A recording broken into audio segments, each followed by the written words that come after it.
Well, happy Friday, guys. It is, oh boy, Friday the 13th. Well, it's actually my lucky day because I've got Marjorie Taylor Greene on the show to start with. And so we're going to kind of forego our normal procedures to start the show. We'll reset the show when Marjorie leaves, but we want to take as much time with Marjorie as we can. Let's start it off a little light, Marjorie, and I'll just ask you, how's life outside of Congress? Oh, it's pretty good. And for most people, I don't know how much they know about my career. I was never involved in politics until the previous 6 years of my life. And so I'll be 52 years old this year. Most of my adult life had nothing to do with politics. So I am very happily back into what I consider the normal world.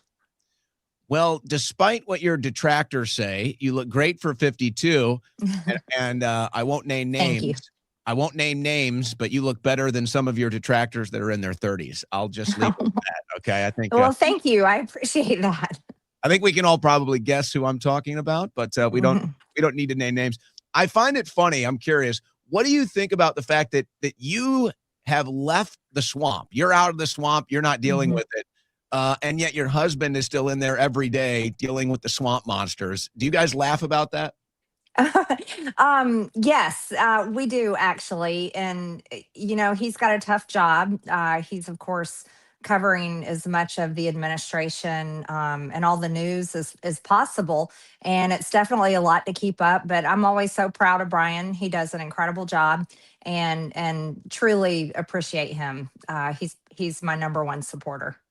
Well, we definitely appreciate him. I know I know it gets tough in those press gaggles, especially with all the pressure the administration is kind of applying to the media, Mhm. which has always kind of been Trump's technique. But I think more of it is now applied to the right, where if you don't get in line, the pressure starts to get exerted on you. So I'm really glad that there are Mhm. some people that are on the right, politically on the right side. And I think on the right side of some other stories too, not even the political lines being drawn, but just the Mhm. right side of history. And I know that there's a lot of pressure to kind of try to fall in line. So Mhm. it's good for Brian that he's not letting that pressure crack him. And Yeah. I think that this is what you dealt with. Quite frankly, I think this is Mhm. what you dealt with. This is what we've seen Massey deal with. Yeah. Do you want to kind of talk about that pressure Mhm. and the difference between the first administration and the second administration as far as that pressure exerted against the media is concerned? Yeah, and I think this is a great topic. It's something that needs to be talked about on our side. The Democrats don't do this to each other. They support one another. I mean, in every single way. It's actually incredible. I'm envious of that. I wish on the right that we were more supportive and actually had everyone standing for what we campaigned on, not just campaigning and making promises like you heard in 2024 and in 2020 and even back in 2016. But when Republicans get in full power, actually following through in action and legislation and votes, as well as decisions made in the admin and the White House, literally delivering exactly what we promised. That's my frustration. But what we're seeing right now on our side, and it happened in the first admin, is there's a lot of knives out. And if you are not 100% loyal, I mean, literally like a mind hive, then you are attacked. You are called ridiculous names like panikins. And you're pushed all the way out, like you saw what happened to me, what you're seeing happen to Thomas Massey, what you see social media influencers get attacked if they are not towing the line and speaking the absolute MAGA talking points. And then you also see it in the press, and I don't really give them total credit because I don't think they've ever been fair to the president or even fair to all of us. They have not been fair to us in our views. But you see this high stakes demand to be literally 100% like a drone. And that's ridiculous. We're Americans. We can have our own opinions. We can say whatever we think and feel.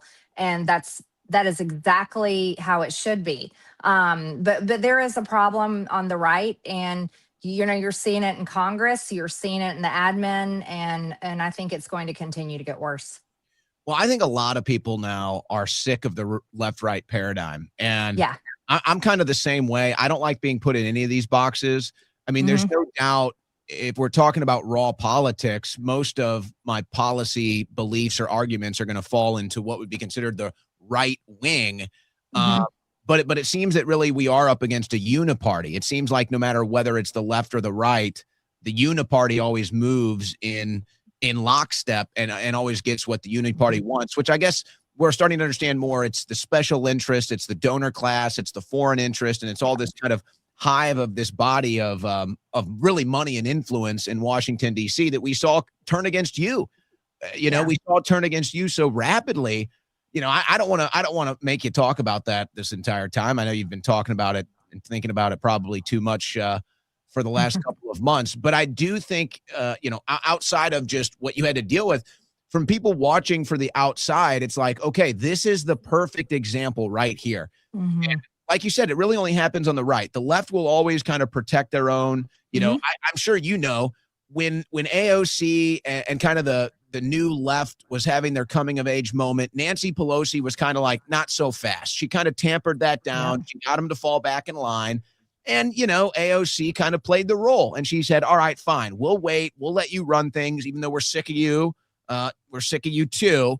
We'll let you have it out. We'll let you finish it out. And then we'll kind of have our takeover. And I think that that's coming now. I think that we're starting to see that now with the AOCs, the Frosts, and kind of the coming of age radical left. But they kind of said, fine, we'll let the current power structure of the Democrats run out their time, and then we'll take ours. I feel like it's inevitably going to happen on the right, but there's definitely more pushback. And when you don't fall in line and you don't cower, like quite frankly AOC did, and I don't know if you saw her recent speech. It looks like now she might even be selling out to the foreign interests, but that's a different story. It does seem like when the right wing, the anti-establishment right wing, stands strong and has a spine, they do everything they can to destroy you. Another example is Thomas Massie. No, two issues there. I'll address AOC. She's absolutely sold out to foreign interest. Last year, I brought multiple amendments to the floor for votes to remove funding of foreign governments. Egypt was one of them. Israel was another one. And so I only had 6 members of Congress vote for my amendment to strip funding of Israel.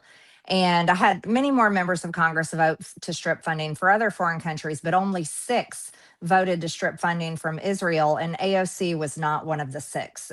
It was some hardcore squad members, myself, and Thomas Massie. So there were only 6 total members of Congress that were willing to actually go on record and vote to vote yes for my amendment to remove funding for Israel. And I think that's extremely important. AOC, she's also showed it in other votes that she stands fully in line, just like most members of Congress and senators do. They're completely controlled by AIPAC. They're completely, totally in line to do whatever needs to be done for Israel, whatever Israel demands and whatever Israel requires in order for them to hold power or to run for higher office. And so that needs to be said, and people need to understand it. The second thing there is, yes, if you, as a Republican, and I'll speak to the Republican side because the Democrats they're very similar, but a little bit different. But as a Republican, like Thomas Massie and myself, Thomas Massie is attacked every single day, and it's going to intensify until his primary in March. But they were going to do the same thing to me that we see happening to Thomas Massie. And, Thomas Massie and I are a little bit different. Our voting records are very similar, but we're a little bit different. I went to the mat for President Trump. After January 6th, I was one of the few, it was Matt Gaetz, myself, and a few others that didn't turn our backs on the president. And I was out there still saying, no, he is our president. He's the leader of our party. This was a stolen election. And I traveled the country campaigning for him for 4 straight years. I fought with all of my Republican colleagues in Washington. They hated him. They were trying to do everything they could to stop him from regaining power. And they frankly hated people like you, Owen. I know you served time in prison, which should have never happened to you. It was absolutely wrong. And all of that was so wrong that happened to so many people regarding January 6th and the weaponization of the government through the Biden administration. It was horrific, and most Republicans did not care. Most Republicans in Congress today didn't care what happened to you. They didn't care what was happening to anyone, and they were doing literally nothing to stop it. But I went on the forefronts and fought those fights because I truly believed in MAGA and America first, specifically America first. And I thought that is what MAGA is or was, and fought for the president. And so for in 1 year's time to go from being his literally most loyal, most ardent, loudest supporter in Congress, to only I voted with him 98% of the time. That's another thing. 98% of the time. I have never voted with the Democrats except on the discharge petition to release the Epstein files, and voting with a few Democrats, only 4 of them, to defund Israel. And so that was shocking to me, to have the president call me a traitor, and it wasn't a traitor to the country. He meant a traitor to him. And then say that he was going to primary me the same way they are primarying Thomas Massey. And for me, it was so shocking on such an important issue, the Epstein files, which I think, I still do believe that was one of the core tenet principles of our movement, was releasing the Epstein files, because that stood for everything else: transparency of every type of government crime against the country and against individuals, and the cover-ups and the corruption. And the Epstein files is like literally the perfect example of that.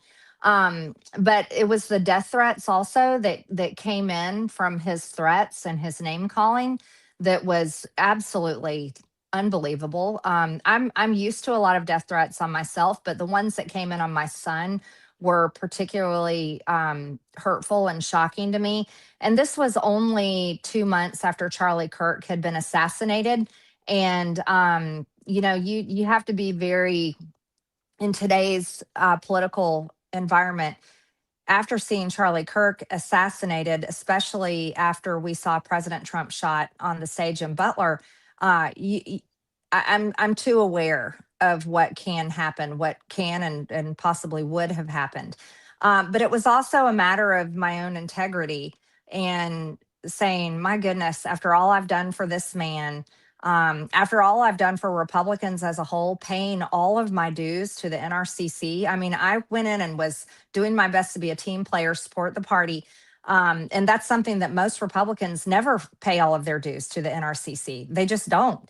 They either pay partial dues, a few do finish paying them out, and some never pay them altogether. But I did. I paid them all. And but to be cast aside like that over the Epstein files, it was too much of a demand, especially after sending the death threats on my own son to the president. I sent those death threats to President Trump, JD Vance, Kash Patel, James Blair, the deputy chief of staff, and Susie Wiles. And JD Vance was incredibly compassionate and kind, and said we do everything he can to help. Kash Patel said he was on it. So I assumed, okay, hopefully the FBI will look into this. James Blair never replied to my message, and Susie Wiles never replied to my message. This is a woman, a mother, and a grandmother herself. But it was President Trump's replies that were shocking, extremely hurtful, and he basically blamed me, blamed me so that if my own son is assassinated, he said it was your fault, and basically that my son and that we would deserve this. And this is for releasing the Epstein files, standing with women who were raped as teenage girls, releasing the Epstein files that now everybody sees what's in them. And there's still like several million more files to be released. And from my understanding, they're worse. So I think everyone today can see that I did the right thing, and I should never be treated this way, the way I've been treated. I certainly did not quit on my district, but the bar was set too high for my own integrity, to stay in a system that I find to be literally completely broken, to be a complete failure and betrayal of the American people. That's what our government is a betrayal and a failure to the American people.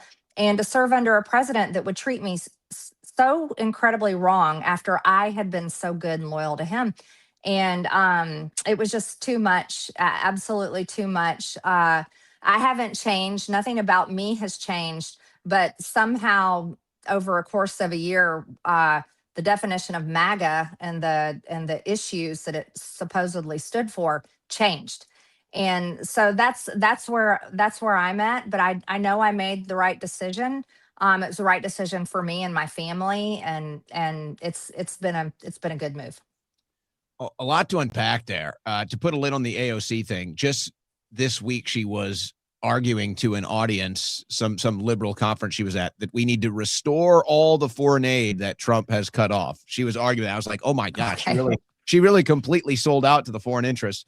But Well, that's she's definitely running for either Senate or president. Then you can count on that. I wouldn't be surprised if we are seeing a Newsom Cortez ticket in 2028. Yeah. That's kind of my expectations. Yep. You know, you bring up a couple of the issues right here with MAGA and Epstein, and it does all seem to be connected. You know, live by the Epstein files, die by the Epstein files. Mm-hmm.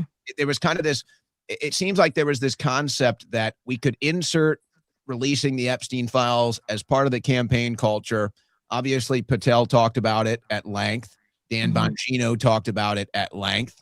And then they get in there and it's like, okay, we do get some of the files, but it's like they don't want to do it. It's like it's a very like we're begging and pleading like, hey, you said they would. They don't really seem interested in doing it. It feels like it's a struggle session. And quite frankly, I don't even think it's up to them. To me, it looks like the DOJ is not even in Trump's control.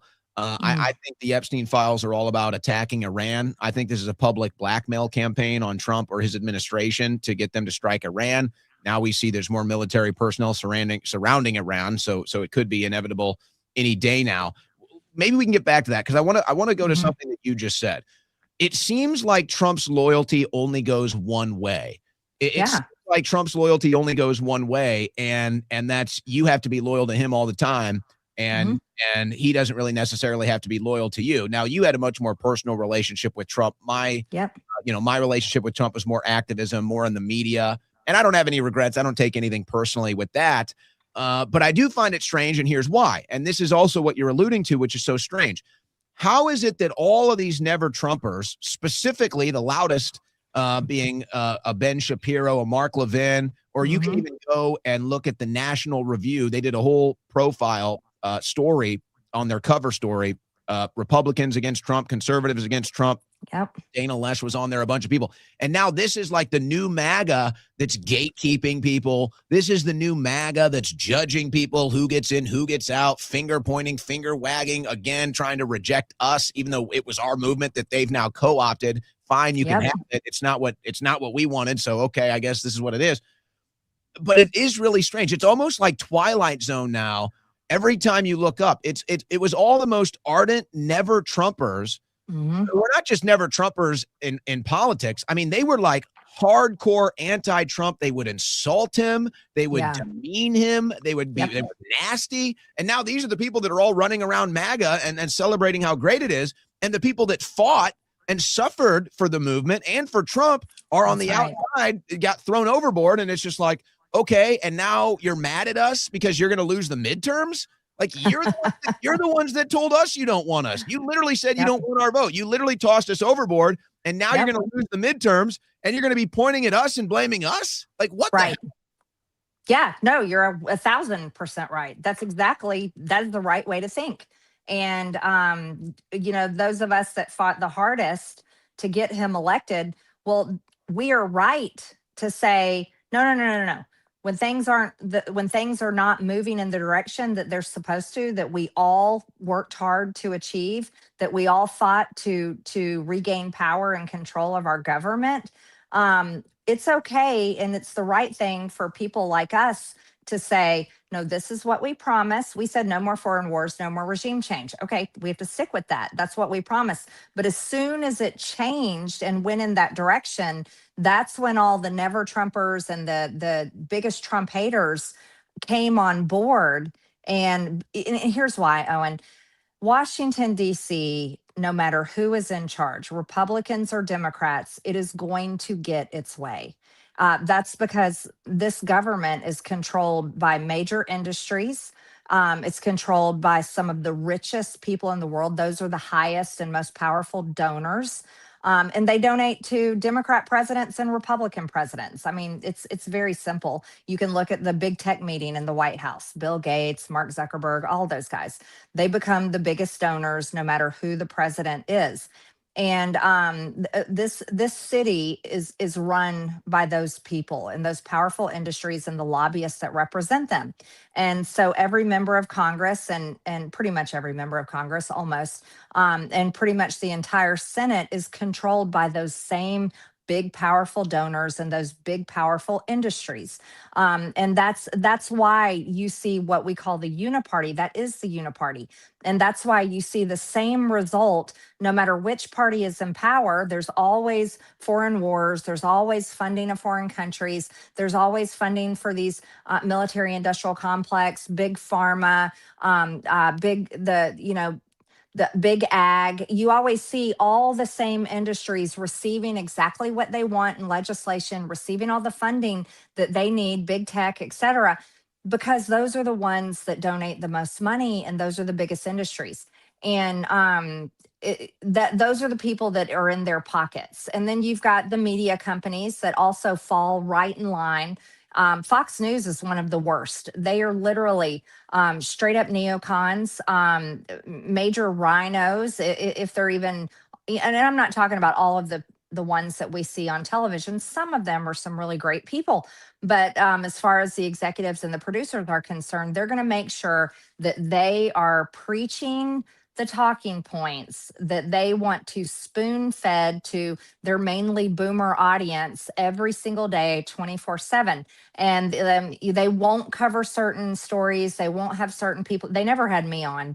I was the type of Thomas Massey, they'll never have him on. We're the type of Republicans they don't want to have on. They'd rather have on Fetterman every single day and make sure Fetterman never loses an election in Pennsylvania, no matter how hard Scott Pressler tries to flip that Senate seat.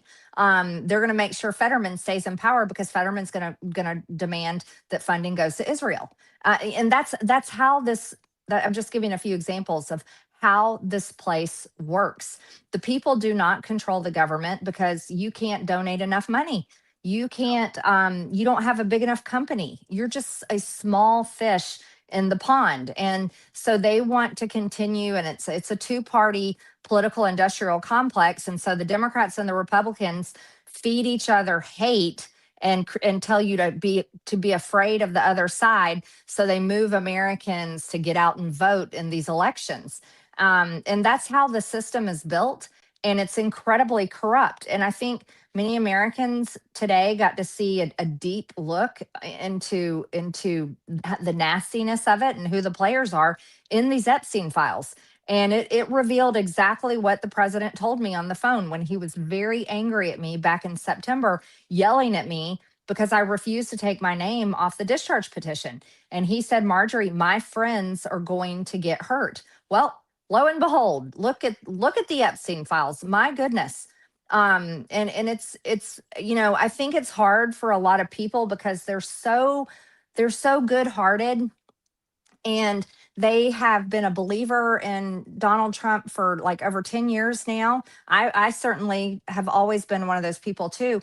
And they have a hard time believing that he would turn his back on them. What? It's hard to Look, believe the betrayal. I mean, let's it's just say it. hard to believe. The Yes. level of betrayal is so high that it's hard to believe. And if you didn't have this mindset, I said this right after the election. I said, take note of this.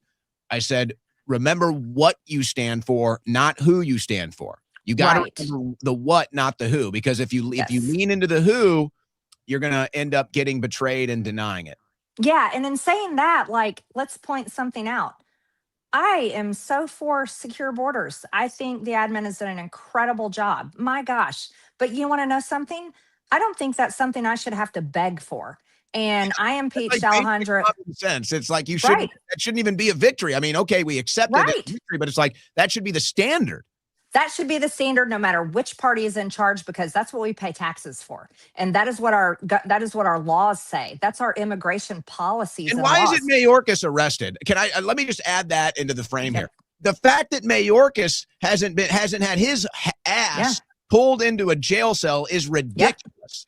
No, you're right. I impeached Alejandro Mayorkas. Those were my articles of impeachment that passed the House floor. I had to fight Mike Johnson. I had to fight him and tell him I'm going to bring a privilege resolution of articles of impeachment to the floor for a vote every single week until you actually pass it. And lo and behold, it took 2 months, but we finally got it passed. I should have never had to fight Republicans for that. But no, I agree. Owen, people pay taxes for this. This is what our government should be delivering for the people. We shouldn't have to beg and plead and say thank you. And Mayorkas belongs in prison because there's Americans that are dead today because of his open border policies. And no, there's no accountability from the Trump administration. None. Yeah, and I think I wonder too how much of that is when you talk about going up against Mike Johnson, and maybe it's a factor of two things. How much of that is like the pettiness in DC, where it's like, because you don't toe the political line, we're gonna make stuff difficult on you, and we're not gonna work with you. And how much of it is, hey, this is just how DC works. We're not trying to actually change things. These are just things we say during campaigns, and then when it's actually Mhm. trying to work, we don't want to change things. Is it both of those things? Is it more of one Mhm. thing than the other? It's both. No, it's absolutely both. Mike Johnson, everything that he does in the House is directly coordinated with the White House. People need to understand that. You can get mad at Mike Johnson, but if you're mad at Mike Johnson because he isn't passing certain bills and executive orders from the president, or he's way overblowing and spending too much of your tax dollars, everything that is passed on the House floor is in complete alliance with the White House. Nothing is going to the floor for a vote. Nothing is getting passed without Mike Johnson being told what to do by the White House. That is 100% fact. Leader Thune in the Senate, he is working everything he can in the Senate with their Senate majority in complete conjunction with the White House and Mike Johnson. So that is a unified unit. And if you don't like the results, let me tell you something, it's the White House you need to be talking to. And the same thing goes for the Department of Justice.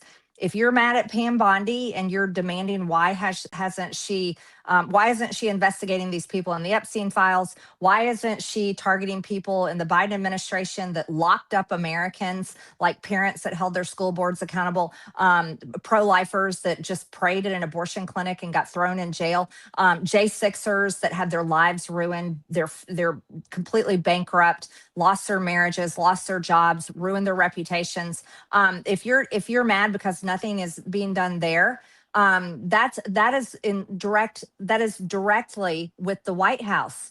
Pam Bondi, she serves at the pleasure of the president and his administration, and those there are telling her, here's who you can prosecute. No, don't do this. I mean, they told her that the Epstein files, that fight to release the Epstein files came directly from President Trump. And I know a lot of people have a hard time with that, but that is the truth. He fought the hardest to stop these files from being released. And the only reason that he signed our bill that we passed in the House was because he had to. It became a massive political problem. Biggest political miscalculation in Donald Trump's career was calling this a hoax, fighting the release of it, and having Mike Johnson, the speaker, refuse to bring the bill to the floor, to the point where Thomas Massey, myself, Nancy Mason, Lauren Boebert actually had to vote with all of the Democrats to get it released, to get the discharge petition passed,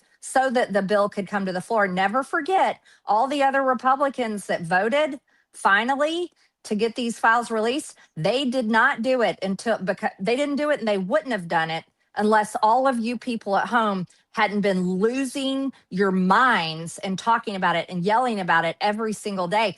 My office got nonstop phone calls. It was unbelievable. I've never had that many phone calls on any other issue during that time, during that big fight, than the Epstein files. That was it. It was the number one issue every single day in and day out, was release the Epstein files. And that's how you all did it. I really need to get that across, Owen. You and everyone watching this, and people all over the country that were pissed off on both sides of the aisle. It was Republicans and Democrats. It was the most unifying issue because of your anger. That's how that happened. And that's why the president signed it. It wasn't because he fully supported it, because he didn't. His friends are in the Epstein files. It was because of the public pressure. Well, and the cover up is still ongoing. I don't want to spend too much time on this one because I think a lot of people do understand the dynamics of it now.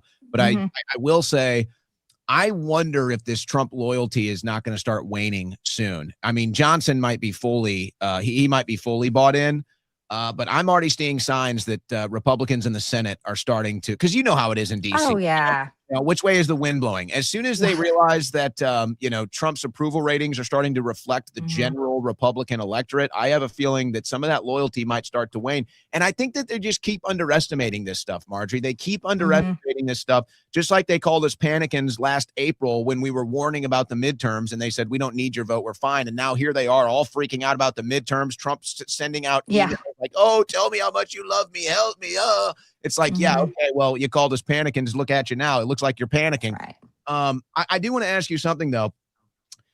We're seeing this, what appears to be a major scandal, and I can't tell if it really is this big of a scandal or maybe if it is normal, but the committee that went in there to look at the Epstein files was being spied on by Pam Bondi.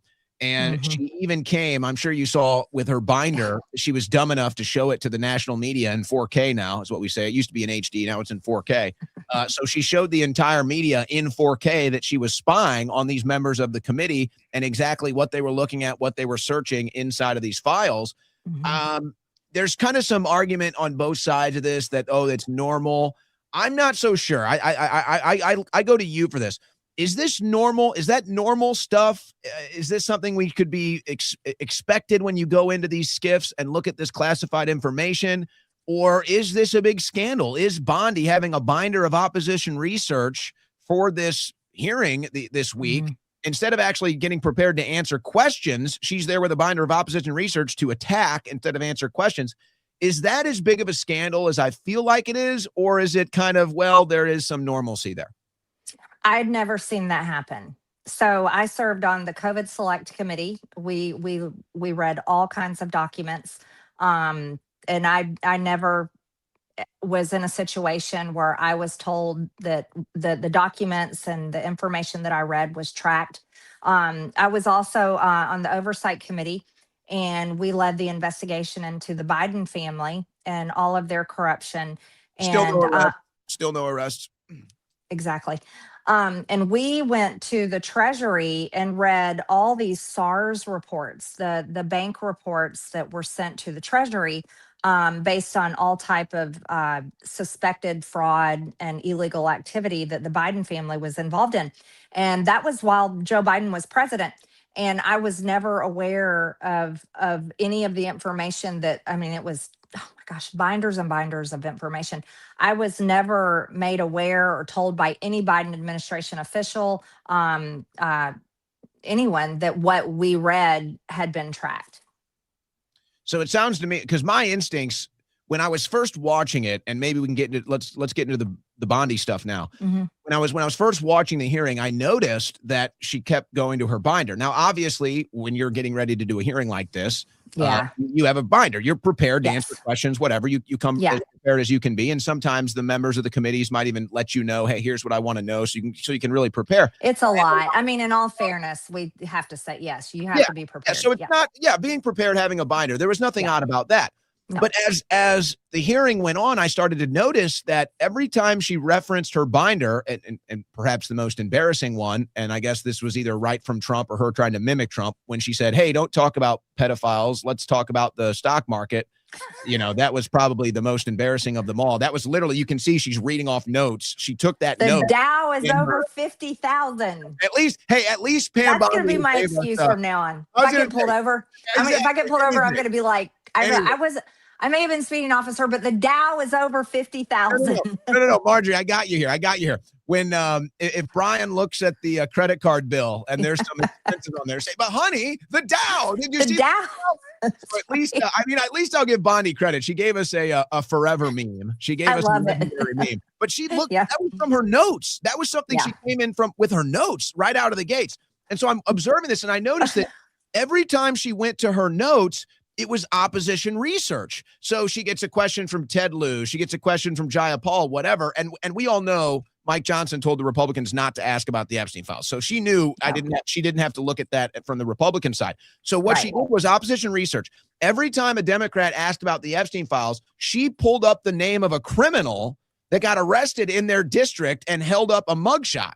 So that was her response. Yeah, so number one, that was on the Judiciary Committee. And I already knew that was suspicious. But then it gets worse. Then we see the 4K images where she was actually spying on it, and she knew every single move they made, at least limited to what we know, every single move they made going in and looking at that classified information. She had that in her notebook. She had a binder of opposition research in this hearing, not to answer questions, to attack the people that asked. Yeah. So again, I'll go back to, and this is the point that I'm telling you, people have got to understand this. Pam Bondi works for Donald Trump. She works for the president of the United States, directly under him. She's not just some independent attorney general that is going to seek justice, and no matter who the criminals are, she's going to put them in jail. That is not the situation that we're in right now. So once you can understand that truth, everything becomes understandable. So of course she defended the Dow is over 50,000 points. She's got to give that credit to the president. She's got to say things that put him in a good light and try to spin the narrative back in a positive way for him. And of course, she's going to sit there and have information that she can spin back when one of the members of Congress is asking her about something that they read, or a certain person whose name was, because the members of Congress saw the files unredacted. And so they saw names that no one's previously seen because it's been covered up. And so she was prepared to basically provide a defense for those people, because I'll go back, Owen, the president told me that his friends would get hurt. And, that this is a group of people, and like all of us have to come to grips with the fact that all of these people, President Trump was a Democrat. He was a Democrat.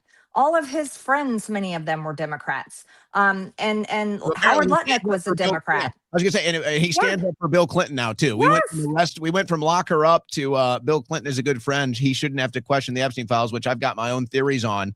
But they came to his wedding. The Clintons were at Donald Trump and Melania's wedding. But just imagine, it's like, excuse me, President Trump, you're the president of the United States. Your job is not to protect your friends that were hanging out with a serial sex trafficker pedophile. That's not your job. And I agree with that. And here he is scolding you because you're like, hey, you need to do your job as president. You're not president to protect your friends that were involved with this crap. Exactly. But here's so it's very hard, because it was hard for me realizing this. But I realized it because, believe me, it was in my face. I was living it real time. And I think this is what I want many people to understand is the American people are victims of the political industrial complex. What you see on television, the nasty fights that you see happen, the accusations where President Trump said in a debate stage, because you would be in jail, and he said that to Hillary Clinton. And how many times did we chant, lock her up, lock her up? We meant it. We meant it. He did not mean it. And many times when you're seeing Democrats and Republicans in debates saying nasty things to each other, you don't know that behind the stage they shake hands and, hey, no hard feelings. And then they move on and talk about other things. The reality that is hard to swallow is that the group of people you're seeing in the Epstein files are the richest people in the world. They own the biggest companies. They have the most power and influence. They are political leaders or were former political leaders, but they really are the ones that pull the levers to most of the world's economy. And it's a cross mix of all types of people, and they are sincerely friends with each other. I just saw one today that Dr. Oz had invited Jeffrey Epstein to him and his wife's Valentine's Day party in 2016. Well, my goodness, Dr. Oz, this was after Jeffrey Epstein was a convicted pedophile. What are you doing inviting a convicted pedophile to you and your wife's Valentine's Day party? And who is he bringing to the party? Like, And they're all just jerky connoisseurs, Marjorie. They just like jerky. Yeah, apparently. But this is the hard part for people to understand. I mean, you've got Howard Lutnick, who was Jeffrey Epstein's neighbor, who also had a fundraiser for Hillary Clinton in 2016 when she was running against Donald Trump. And now, look at his position now. Scott Bessent, and I'm not knocking Scott Bessent. I actually think he's doing a pretty good job. He worked with George Soros. Like, you have to understand that all of these people, they're all socialized together. They're friends with each other. They've done business deals together. And that's why there is this massive cover up of the Epstein files, because it exposes many people, and not all of them are guilty. I'm not saying all of them are guilty, but exposes many people to things that are extremely bad and to a dark side that those of us that are called conspiracy theorists, that we all suspected all along and even had talked about, but it's showing the rest of the world that a lot of this stuff is true. Yeah. And the hardest part is your favorite guy was involved in that group. Now, let's talk about the women. The women consistently have said, and they told me over and over, they did not accuse President Trump. And I have consistently said the women said he did nothing wrong. Their attorney said that he was the only one that helped them. And that did come out in the Epstein files, that he's the one that turned him in. So we have to be able to say all the truth at the same time and not have to live under a loyalty test. Well, see, this is actually a great way. This was the next point that I was going to make. Mm-hmm. There's a new Trump derangement syndrome on the right now. There really is. And I actually think that the right-wing Trump derangement syndrome is now worse than the left-wing Trump derangement syndrome, where, I've been covering the Epstein files as much as anybody in the media to a nauseating degree, quite frankly, to the point where it almost makes you sick. I mean, just as much as they've been covering Nancy Guthrie, you've been covering the Epstein files. Well, I don't even know if anybody's covered anything as much as that, right. Which is questionable in and of itself. Yeah.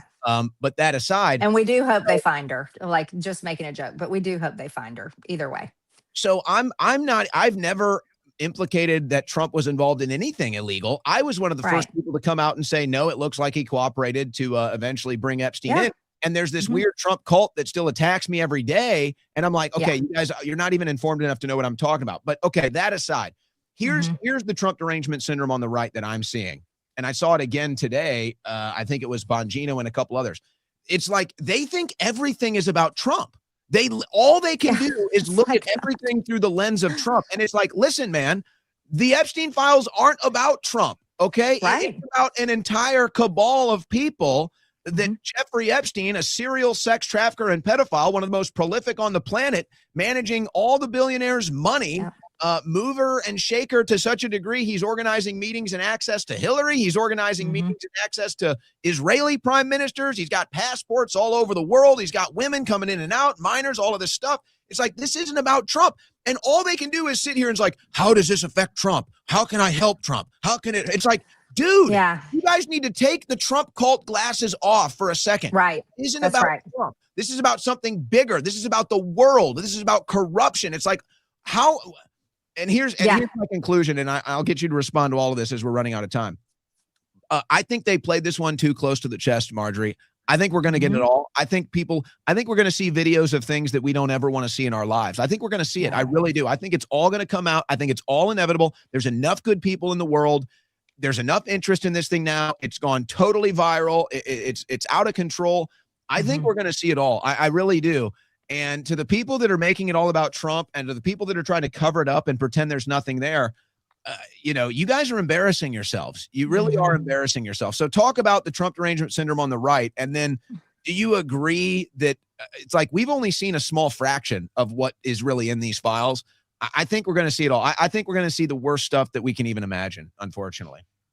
Yeah, I'm still questioning if we are. Let me address okay, so first of all, the people that have this, like you said, it's this loyalty test demand from MAGA, and we see it across social media all the time, and we see it from certain individuals, and trying to make everything about Trump is absolutely ridiculous.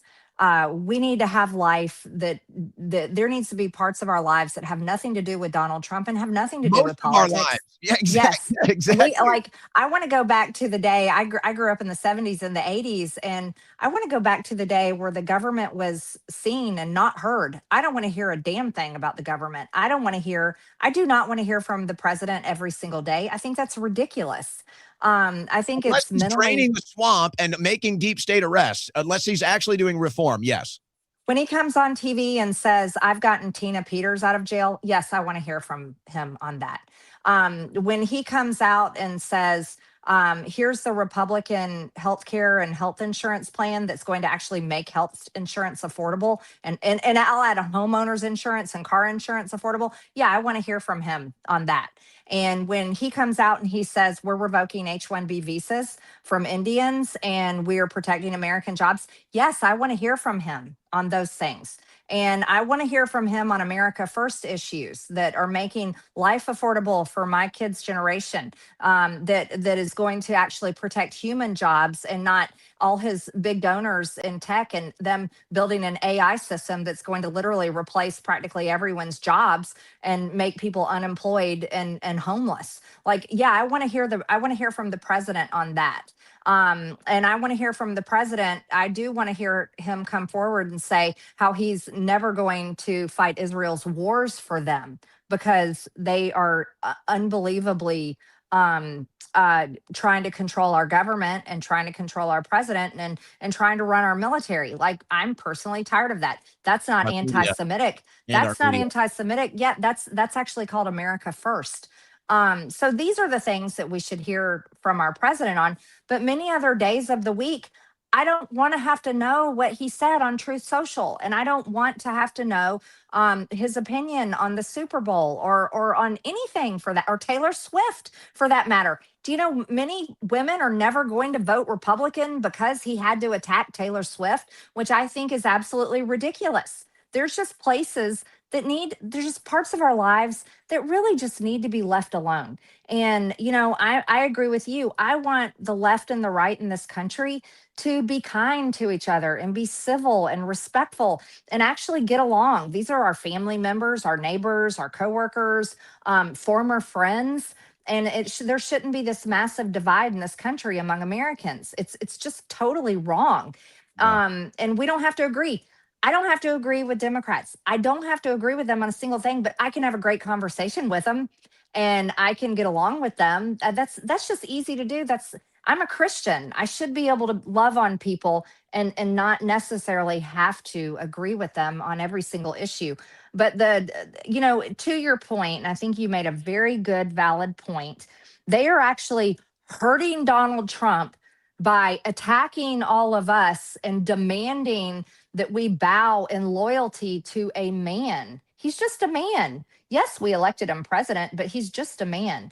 And if we're Christians and we're sincere in our faith and what the Bible says and what Jesus's word is, we don't bow to any man. Never, ever. Jesus is our savior and God is our creator and the Holy Spirit is within us and guides us. We never bow to a man and we don't serve a government. It's ridiculous. And I think that's a conversation that needs to be had.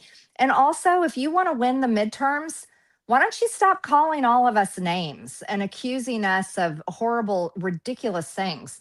Like, that's absurd. And stop being a bully. You know, we got mad at the Democrats years ago when Hillary Clinton called us deplorables. But look at what the right has become. And it's become this way, Owen, because the leader of our movement bullies people. And we need to be honest about that. Like, why do we want to become what we saw the Democrats called us Nazis. They called Trump Hitler. They called us deplorables. They called us all types of horrible names. They looked down on us. Those of us that refuse to do the lockdowns and refuse to wear a mask and refuse to get the vaccine, they accused us of killing people. People that said the election was stolen, people that walked in open doors in the Capitol, they called us insurrectionists. They put me on trial in Georgia and tried to take my name off the ballot in 2022, accusing me of insurrection. I mean, the amount of things that all of us went to that came on us in hate and judgment from the left is now what we have seen the right turn into. Name calling, accusations, bullying.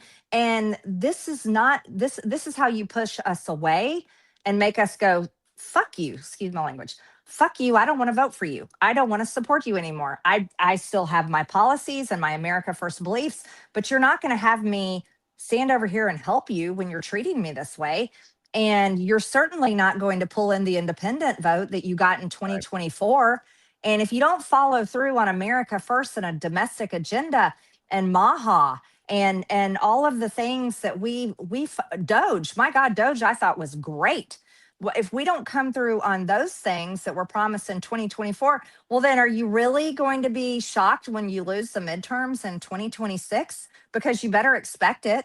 I mean, this is just the conversations that we need to have. I think the shock factor is starting to lessen. I think they're starting to realize it. And I think a lot of people agree with the sentiment that you just expressed with your French there a second ago. But what's funny is we saw was, oh no, it's all good. What we saw was the right, and rightfully so, strategically, it's the right thing to do when you're trying to win elections. But it's almost like they have forgotten they have to win elections. And so what they did was they kind of, the Republican Party, and I liked it. I think it's strategically smart and I think it's good. But they kind of became more big tent. We invited trans people onto stages at conservative events. We had adult film stars getting invited onto stages, rappers and all this stuff. So it's like, hey, look, I'm not trying to do any purity tests here. Let's win elections. Let's get good policy passed and then, live your own life how you want to live it. It seems like they've tried to reach out to bring all of these different types of voters into the Republican Party. And now they've forgotten about conservatives. Now they decided that we don't want, we're just going to get the conservative vote. Even if we installed you, don't deliver on policy and tell you we don't want your vote. And it's like, hold on a second. You still have to win elections. And this is where I think they're making their biggest mismeasurement, aside from the Epstein file issue. When I see them, because you just alluded to this, maybe conservatives will show up and vote Republican just because they know it's like, I can't put a Democrat in. So, okay. Maybe you can rely on that. I'm not so sure it's safe this midterms, but maybe you can. What I find funny is what you just brought up. When Trump goes off and attacks Bad Bunny's halftime show, or now the Republicans want to investigate the halftime show, it's like, what are you guys doing? Like, what are you even doing? I can sit here and talk all day long as a political commentator, media critic, whatever, and I can say, worst halftime show I've ever seen. Bad Bunny sucked. I wish they wouldn't talk about it in Spanish. Okay, that's not really going to affect an election. When the party is going after it, it's like, hey guys, whether you like the halftime performance or not, guess what? Some people did. This might shock you, but other people think and see things differently than you. Other people like things that you don't like. You have to realize that's the world we live in.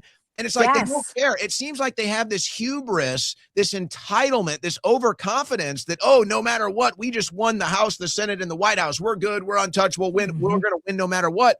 But slowly but surely, it's starting to creep up. And it's like, It's like, oh boy, midterms are looking bad. Yeah, no, you're 1,000% right. I'm not a fan of Bad Bunny. I would never buy his music. It's not my personal taste in music. But like you said, like he did a Super Bowl halftime show, and it was a tribute to Puerto Rico. Well, guess what? Anybody can look this up. There's about 2% of Americans are Puerto Ricans, and they're American citizens. And guess what? They don't just live in Puerto Rico; they live across the country, especially in swing states, and they are voters. And so, yeah, for Republicans to be like, now we're going to investigate Bad Bunny for saying dirty words in Spanish on the Super Bowl, but yet we are wrapping our arms around Nicki Minaj because like all of her lyrics are so Yeah, right. great. Exactly. Like, Not even an American citizen, by the way. She wasn't even a citizen. I guess she got her gold card now. exactly. I mean, think about the hypocrisy there. And I'm not knocking Nicki Minaj either, but I'm I just like saying, Nicki Minaj. sure, she's great, but think about the hypocrisy there. It's ridiculous. And this is what they announce, and it's like, wait, you don't want to investigate people in the Epstein files, like actual pedophiles, possibly people that may be involved in cannibalism. I mean, I don't even know. People that committed ungodly crimes. Like, you don't want to investigate that with the full force of the Judiciary Committee that is chaired by Jim Jordan. Jim Jordan wouldn't even talk about the Epstein files. He still wants to talk about Russiagate and demand if Brennan Uh, is going to be uh, arrested. And Pam Bondi couldn't even answer that. Like, the that was Russiagate another stuff, bad moment. That was another pathetic moment. terrible. Like, think about this, Owen. You know who cares about Russiagate stuff? Is only the viewers that watch Sean Hannity and Fox News, and it's really the boomers. And guess what? Millennial. And guess what, Marjorie? That number is only going one direction. It's only That's going one. right. That's right. Yeah, and that's my parents' generation, and God love them. Like, I think there's many great people in the baby boomers generation, but I blame all of our country's problems on the baby boomers in power. They're horrible. Look at what they've done to our country. And you're right. That is a fact of life that this generation is going to decline rapidly over, especially over the next 10 years. But no, like Russiagate, like going after stupid John Bolton and Brennan and all these None guys. of them have even been arrested. So it's not even like they can take No. a victory lap on that. And, I said, and this is when I still had high hopes for Trump. I said, Trump is the boomers' last gasp. And I'm looking, I'm like, okay, Yes. maybe Trump can correct all this generational disaster that the boomers brought in politically. Maybe Trump can address and fix and reform a lot of the boomer disaster that we had to deal with politically. I call them the boomers' last gasp. Yeah. Well, now it's looking like he's actually going to try to do the final phase of it all. It looks like instead of Oh reversing, my God. it looks like he's trying to finalize it. Oh, he's finalizing it, and he's ushering in the next era. He's ushering in like a complete surveillance state. I know. Brought to you by all his new best buddies in big tech. He's bringing in, guarantee you, a central bank digital currency, and digital currency where you won't be able to control your money anymore. Like, he not only is he going to finish off what his generation started, but it looks like he's going to usher in the scariest things I that agree. none of us want, and not fix any of the problems. Not only is this all being set up, by the way, we're almost $40 trillion in debt. And on top of that, Social Security is insolvent in 7 years. 7 years. And no one's even talking about that. So what kind of country are we going to be? What are we going to be handed? I mean, Bill Gates is like, gets to go to the White House for dinner. I think he has his name on the ballroom. Probably. Yeah. That's about right. And he'll be serving up his fake meat in there, and probably spraying the skies over the White House and blocking out the sun. I mean, all of this stuff is absurd, and it sounds crazy, but it's like literally the reality in a Trump White House. That's not what I want. I want my president that I fought for to deliver the agenda, to work for the American people, not just a few of the rich, powerful ones, but really the little guy. And that's what we believed MAGA was all about. And yeah, conservatives like us, like, it doesn't matter what you want. If you're a conservative, you are never going to get what you want. Not only out of this administration, you're not going to get what you want out of the Republican Party. They just lie to you on the campaign trail, and then you don't get it from the uni-party. and now the little guy's getting crushed and ignored, unfortunately. All right, I want to make one last closing statement from you, and to put some bookends on some other things we talked about. You know it's bad when Pam Bondi is getting embarrassed by the likes of Ted Lieu and Eric Swalwell and Jaya. Oh, God. Like, you know it's bad when the Democrats are one-upping Pam Bondi. It's like, holy smokes, that's how bad it is. And then to take it a step further, the only person I've heard address this, and now the tech money is so big into politics, it's kind of on the same level of, I think, as the foreign lobbies and the foreign interest is the tech interest. The only person that I've heard speak out against what's going on with AI is Bernie Sanders. And I'm just like, oh my gosh, now I have to talk about Bernie Sanders being right about something. Like, oh, good Lord, where am I? But that's just the fact of where it's at. So here's my final thing. I kind of want to arm you with this because I know you're going through it, but you're not going to shut up. No, I'm not going to shut up.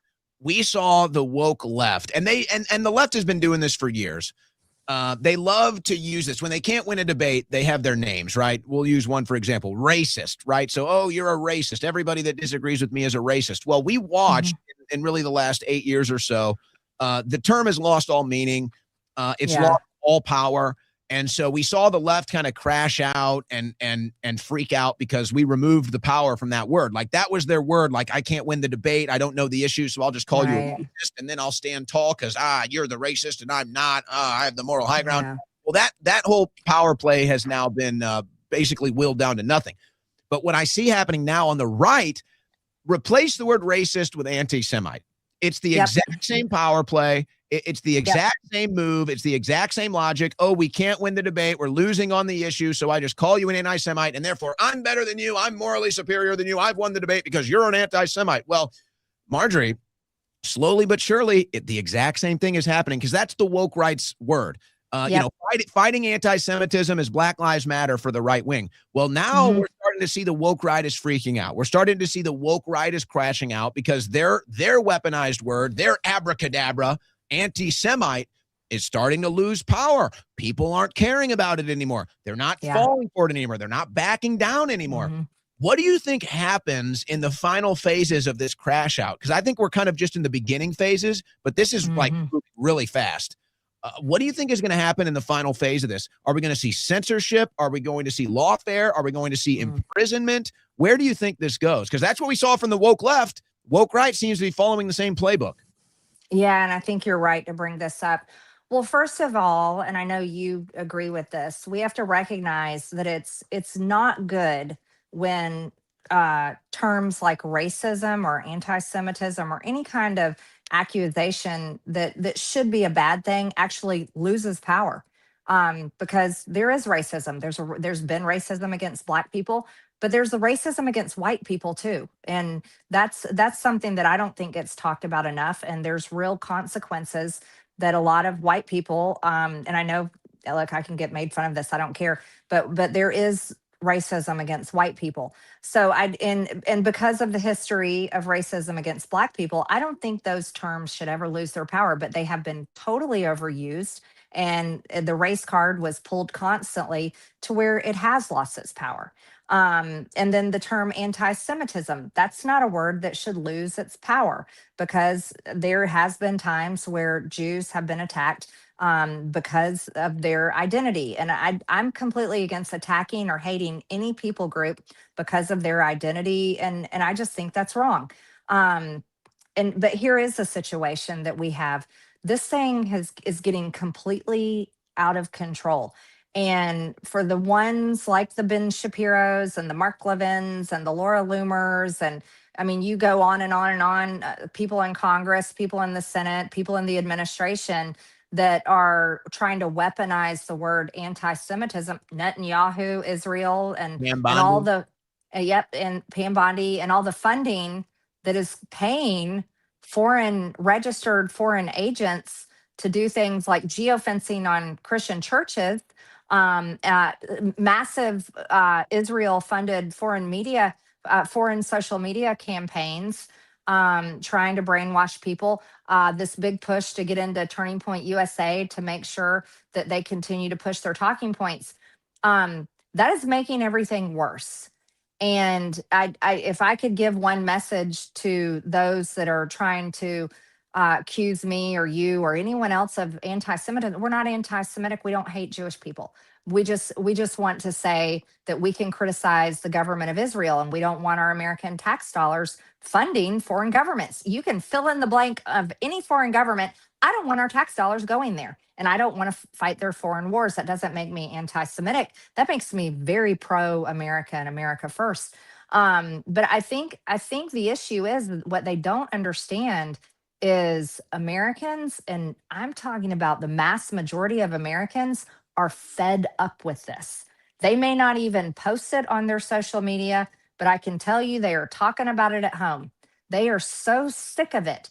And I think, and I fear, because history repeats itself, what we saw with COVID lockdowns, how nasty that got, what we saw with censorship of our speech, our First Amendment right, our speech was completely violated throughout COVID, and when we wanted to talk about election integrity, and on so many issues, we've already seen this happen. Is yes, I do fear, and I think I'm right to fear it, that false accusations of anti-Semitism will be used against Americans. And we see that coming possibly in the form of censorship on social media. God forbid it. We've already done that before. Are we going to see it again? Are we going to see people accused of anti-Semitism and their accounts get completely erased and deleted and they're kicked off? That may happen. Are we going to see prosecutions come through the Department of Justice against Americans being accused of their speech being anti-Semitic? I really hope not. I'm a big believer in the First Amendment and our free speech. I may not always agree with people's speech, but I think we should defend it at all costs. Even speech we do not like, even speech we do not agree with, we have to defend Americans' right to say it, because that's what makes us uniquely American. That's what makes us unique in the entire world. Most countries, they can't speak their opinions or their feelings or what they think. So we have to defend it. And if it turns to prosecutions in that direction, that's extremely dangerous. That's a weaponized government coming from, and using your phrase, the woke right. And I think that's an appropriate phrase. But even worse, and the biggest thing that concerns me is the influence being forced upon people, and especially Christians, oddly, coming from the foreign government of Israel. That's where my largest concerns and questions are, is why is the government of Israel, why is the prime minister, why are major donors of Israel, why are they funding what I would say foreign influence campaigns on Americans and on Christians and on Christian churches?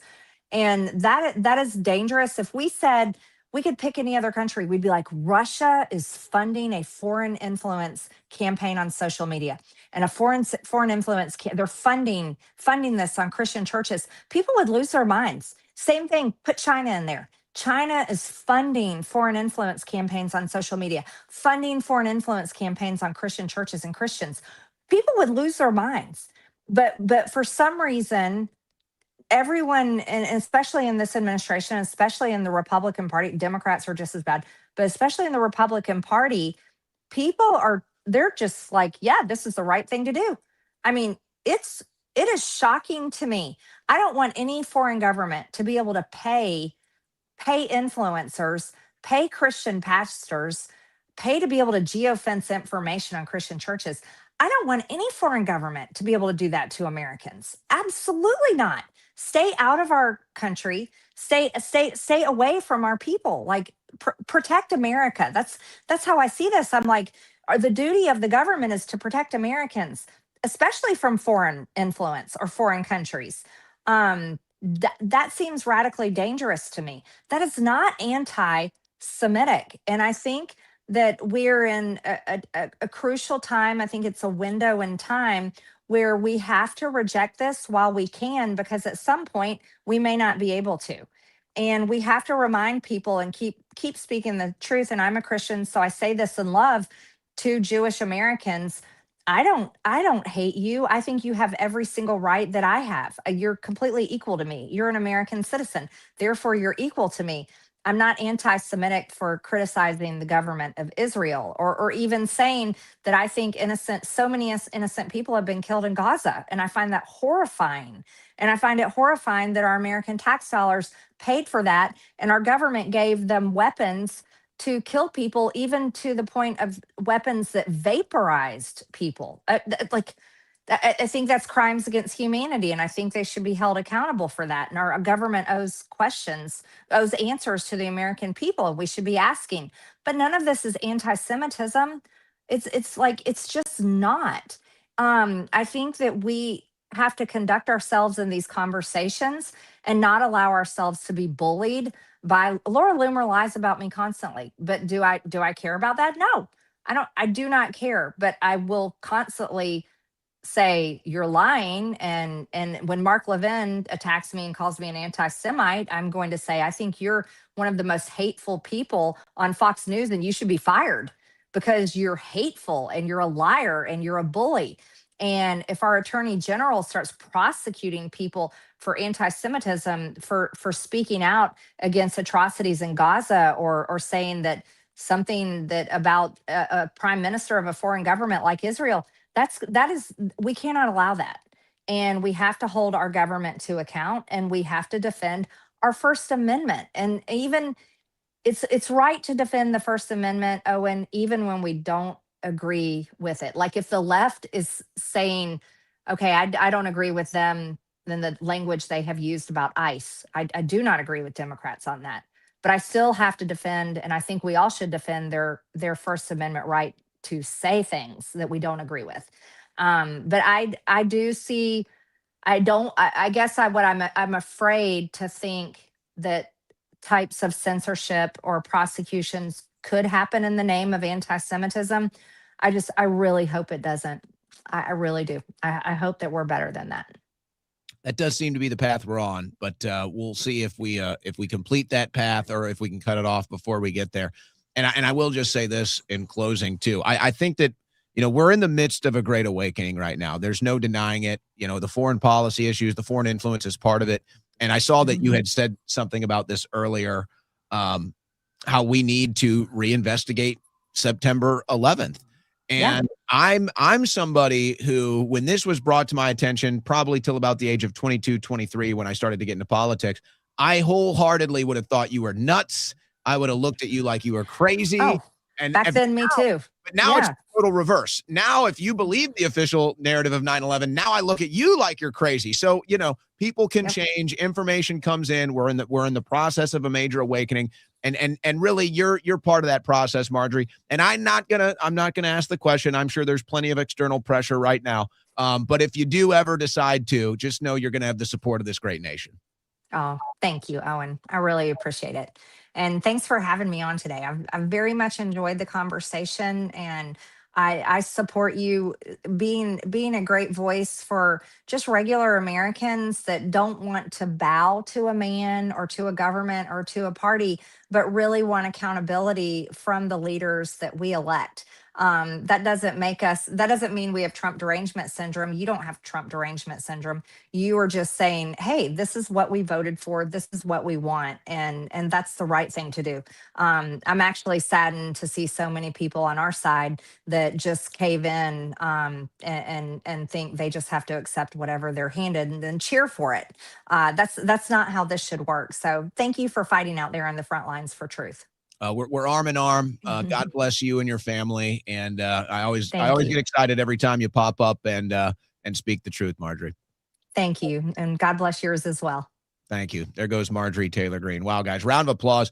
Round of applause for Marjorie. What a great sport. What a great American. If we had 300 Marjorie Taylor Greenes in Congress, we could turn this thing around tomorrow. Maybe we'll be there someday. Maybe someday. I don't know if it'll be this midterm or 2028, but that's the direction we're heading, guys. It's going to be tough. It's going to be rough and tumble. There's no doubt about it. But that's where it's going. The awakening is on. And as she alluded to, and this is totally true, most normal people are not posting on social media. They're not getting into the weeds and the debates on social media. But folks, I go out, whatever. I go out to dinner. I go out to the gym, anywhere. I go out to the golf course, anywhere. Everybody talks like us now. Everybody sees the same thing that we see. They're understanding. The awakening is happening now. So Don't let the loudest voices in the social media, digital campaign and influence and brainwash people discourage you guys. We really are winning. So stay strong. And it's always great to have Marjorie Taylor Greene staying strong with us as well. Hey, by the way, we go a little long in the first hour. We're going to come back and kind of reset the show and go through the normal procedures that we do here. But you do know, and Marjorie kind of mentioned this, Marjorie herself went through some of the torment of having your private information put out on the internet, like I have had done to me.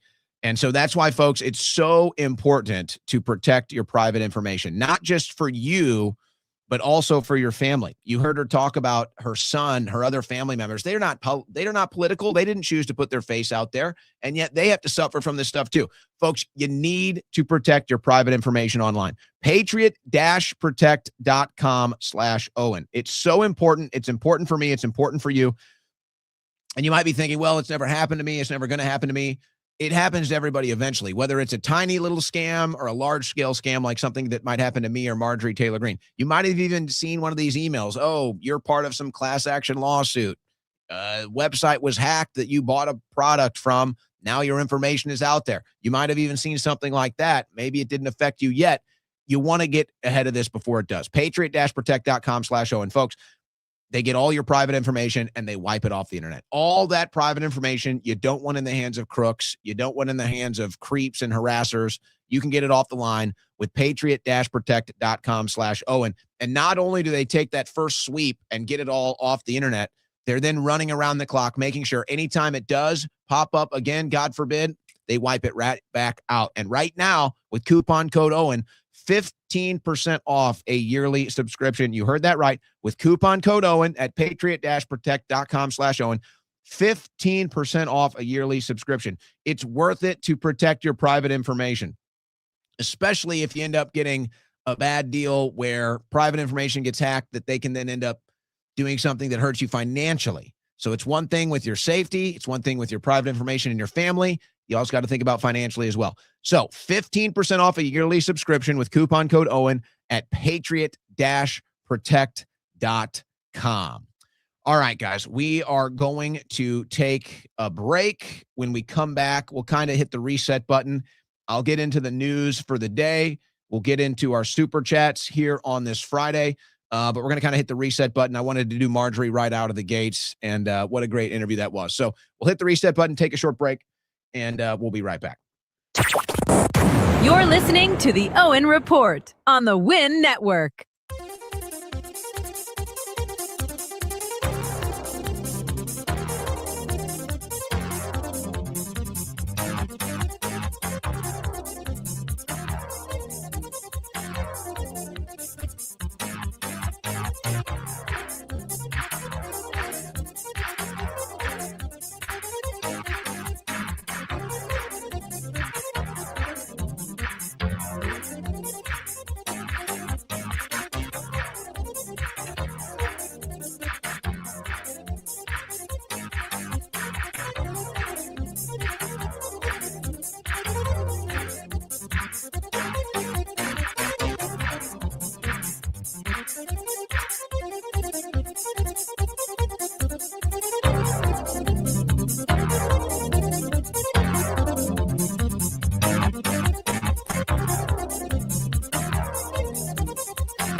Navigating between the sane and insane. It's the Owen Report with Owen Schroyer.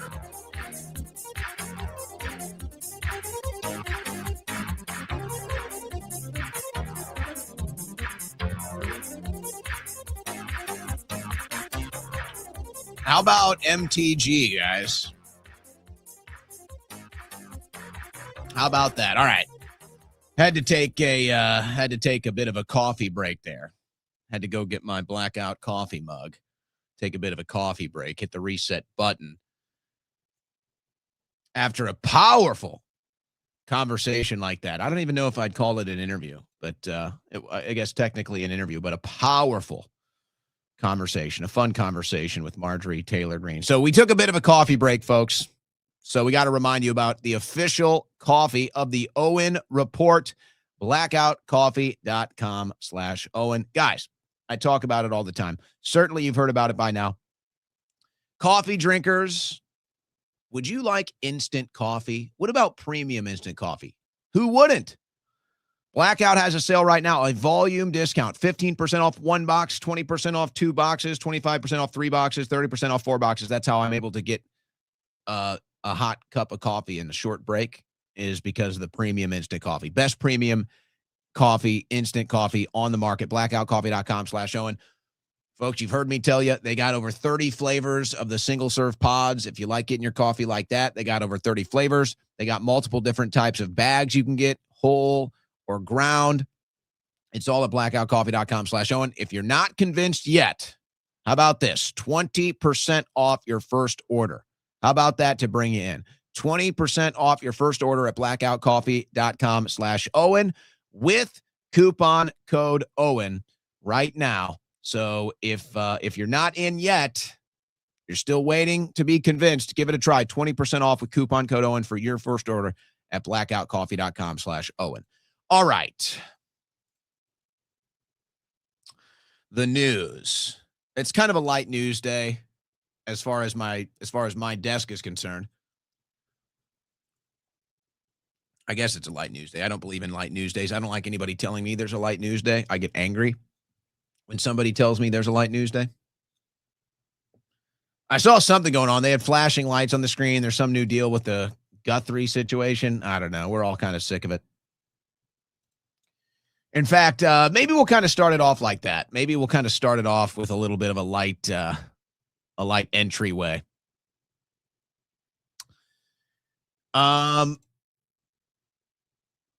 I saw this video going around. I think everybody's kind of starting to feel this. I've seen a couple other similar videos to this. I kind of called it day one that the whole thing was a distraction. And it looks like other people are starting to reach that conclusion. But see, you have to understand. And again, if it, whatever the situation, if it's a real situation and this is happening and the mother's lost, I mean, God forbid, obviously you wish for the best. But this is what they do when the corrupt establishment runs, when the fake news runs these distraction campaigns. They do something like this so that it's very touchy-feely and you don't want to say the wrong thing because it's like, oh my gosh. It's like what they did with COVID. It's like, oh, you don't want to kill grandma. So they do the same thing. It's like, oh my gosh, her grandma was kidnapped. It's like they put you in a situation where they have to make you defend something that otherwise would be indefensible, except if it's, if you're defending something that's a lie, then obviously it's a different story. But more people are starting to look at this thing and say, okay, what the hell is going on? So this is a video that went viral on TikTok, and I saw a couple other similar videos, but this one kind of wraps it up nicely, I think. I've seen nothing like this. I just cannot believe gloves have laid there for 11 days. And we just now find it. Oh, God. You mean to tell me gloves been laying on the side of the road for 11 days and the FBI just found them today? I mean, and look at it. It's propped up like a prop in a picture. Look at that. It's perfectly laid on the limbs and the cacti. And TMZ and Harvey just popping up all over the scene. New York Post down in Tucson, they taking the picture of it. Somebody call that tip line and ask them how in the world a glove's been laying on the side of the road for 11 days and they just now found it. Look, it took 38 people to find it. Put your damn shoes on. Let's go find Nancy ourselves. Because at this point, we ain't got it anywhere. We ain't got anywhere. We knew we was in trouble when they said the book bag come from Walmart. It was so sorry. They said that they retraced the backpack to Walmart. The guy's wearing a holster above his private and packing his gun above his balls.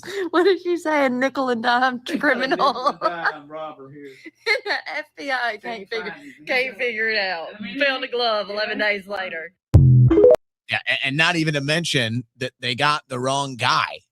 And they all took a giant victory lap, and there was a big digital influence campaign to take the victory lap for the FBI, and it was the wrong guy, which it was like so obviously the wrong guy right out of the gates. So it's just, you know, guys, it's starting to get ridiculous. You know, nobody wants to be on the side of they're faking a kidnapping of a grandmother, right? I mean, nobody, it's like, that's what they do. They put you in these indefensible situations. But I mean, it's starting to get ridiculous. So, we found a glove 2 weeks later. It's like he said, it's like propped up on a tree. It like might as well be in a frame with neon lights pointing at it. It's like, oh my gosh. It's crazy. All right, let's start hitting this stuff, shall we? Let's start doing it. So finally, we're starting to get some scalps here on the Epstein files. Columbia University axes personnel after files reveal Ivy League admitted Jeffrey Epstein's girlfriend through irregular admissions. So we're starting to get some scalps. I think the Obama lawyer too, Rumler, or however you say her name, I think that she also got an axe. So we're starting to get some scalps here. Folks, I'm telling you, they really thought they could cover this deal up. They really thought they could tease us and run on the Epstein files and then bury it. They really thought they could sign the Epstein Transparency Act and then not give us the files. They really believe that. Now, I'm still of the belief that this is a public pressure campaign to get Trump to strike Iran, which now they've got Iran surrounded with like a dozen different military personnel and aircraft carriers. So I'm still of that belief, and this is a controlled release to do so, and that's the pattern that we've seen with the Epstein stuff dating back to last year when they started leaking stuff through the press, and then they got action on Iran. But I think they mismeasured this, folks. I'm telling you. I think they mismeasured this, and I don't know if I've ever seen a phenomenon quite like this, to be honest. And I'm not going to pretend like I've got all the wisdom in the world, but I mean, for the last 10 years, I've been a nonstop consumer of all things current events, news, and politics. And I guess really more than that now. I guess really it's been more than 10 years now. But I've never seen anything like this. I've never seen a story or an issue as all-encompassing as this. Usually it kind of stays in some sort of a group. Usually it stays either, it's like, oh, it's a right-wing issue, and so it kind of stays in these right-wing groups, or it's a left-wing issue, so it kind of stays in these left-wing groups, or it's a health issue, so it kind of keeps inside of this health group over here. There's always like some form of a boundary around it that's identifiable, that you can see where the movement is and where the interest is. This thing is all encompassing, folks. There's no age boundaries. There's no cultural boundaries. There's no political lines being drawn. It's everything. And for somebody that is kind of, my blind spots are on some of these social media platforms like 4chan or Reddit or TikTok or Instagram or Facebook. That's kind of, if I have a blind spot as far as media is concerned, those are my blind spots. I don't really consume those platforms. However, those platforms do make their way onto X. Sometimes they make their way onto YouTube or Rumble shows that I watch. Every once in a while, they even make their way onto the network news shows that I'm constantly monitoring too. Or people send me stuff. People will message me stuff all the time. It's kind of overwhelming, actually. It's a little obnoxious, but I appreciate it because it's information. And I'm telling you, I've never seen anything as all-encompassing. All ages, all social media platforms, all political spectrums, everything. Everything. Now imagine, it's like, what was your moment? What was your moment of awakening or red pill? I mean, everybody kind of, maybe not everybody, but I feel like, everybody kind of has that thing. For some people, it was COVID. For some people, it was Trump. For some people, it was 9/11, whatever. Everybody kind of has that one thing, and it's just like, okay, whoa, what's going on? For me, it was the Boston Marathon bombing. So everybody kind of has their one thing that makes them open their eyes and then reconsider everything. This is the biggest, most all-encompassing, eye-opener thing I've ever seen. So imagine, this is it for you. Imagine you're just a normie. You're in whatever these other matrix, sports matrix, cultural matrix, music, entertainment, movies, whatever it is you're into, video games. And then it go, well, here's these Epstein files, and they're talking about what? And they're talking about what? And unlike so many of the past issues where it was like, okay, it was either really niche or you had to really focus an effort to find more information and to get a better understanding, this stuff is everywhere. Everywhere. And since these younger generations are very, they understand how to use the internet, they're able to find this stuff really easily, guys. I'm telling you, this thing, I think they underestimated how bad this was going to be. I think they underestimated how much of an awakening this was going to bring about. And I said this yesterday, I think it's a very important point for your mindset right now and to understand where this is going. I get it. I get why people that have, we used to call it the red pill, but whatever. I get why people that are enlightened, informed, have taken the red pill, have gone through the awakening process. I understand why you kind of sometimes sneer and jeer and look down on the people that are trapped in all these other normie matrices and all this other stuff. But guys, they're good people. They're good people. They're not bad people. They're good people. And this story is hitting all of these different groups now. I'm telling you. And it's just like, there's no denying it. It's like, okay, political corruption, politicians lying, media corruption, media lying. It's like, it becomes par for the course. It's not necessarily a big human interest story. It's just kind of the norm. And so whatever, you move on. Not with this. No, this is normies seeing this and saying, what the hell is this? I'm telling you, it's hitting it all, folks. Name it. Name some spectrum of interest. Sports, movies, music, food, health, fitness, whatever. It's hitting all of them. It's hitting all of them. So I think they underestimated it. I think they underestimated it. Now, you could say that's not all good news because there's going to be a response. There's going to be a pushback. They're going to do something to try to stop this awakening. But I think it's too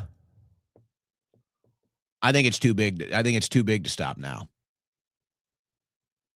I think it's too big to stop now. And everybody's looking into this and they're looking at it and they're saying, holy, you know what? And I don't even care. It's like, if you want to argue that there's nothing to see here and Jeffrey Epstein just likes pizza and grape soda and jerky and white tuna and cream cheese and Chinese cookies and all the other weird, what I believe is coded language, whatever, even if you want to believe all that, even if you think all of that, it doesn't matter. Because that's not how most people see it. That's not how most people are responding to it. And it's leading them down the path of, oh, well, what was this all about? Who is Jeffrey Epstein? What is Pizzagate? Where's the influence coming from? How is this connected to banking? How is this connected to politics? This is their awakening. You go crazy. You become obsessed when you have that moment, when you have that issue, and it's just like now all avenues are reopened. You question everything. You look into everything. I think it's too big to stop. I think it's too big to stop now. And that's why it's even crazier.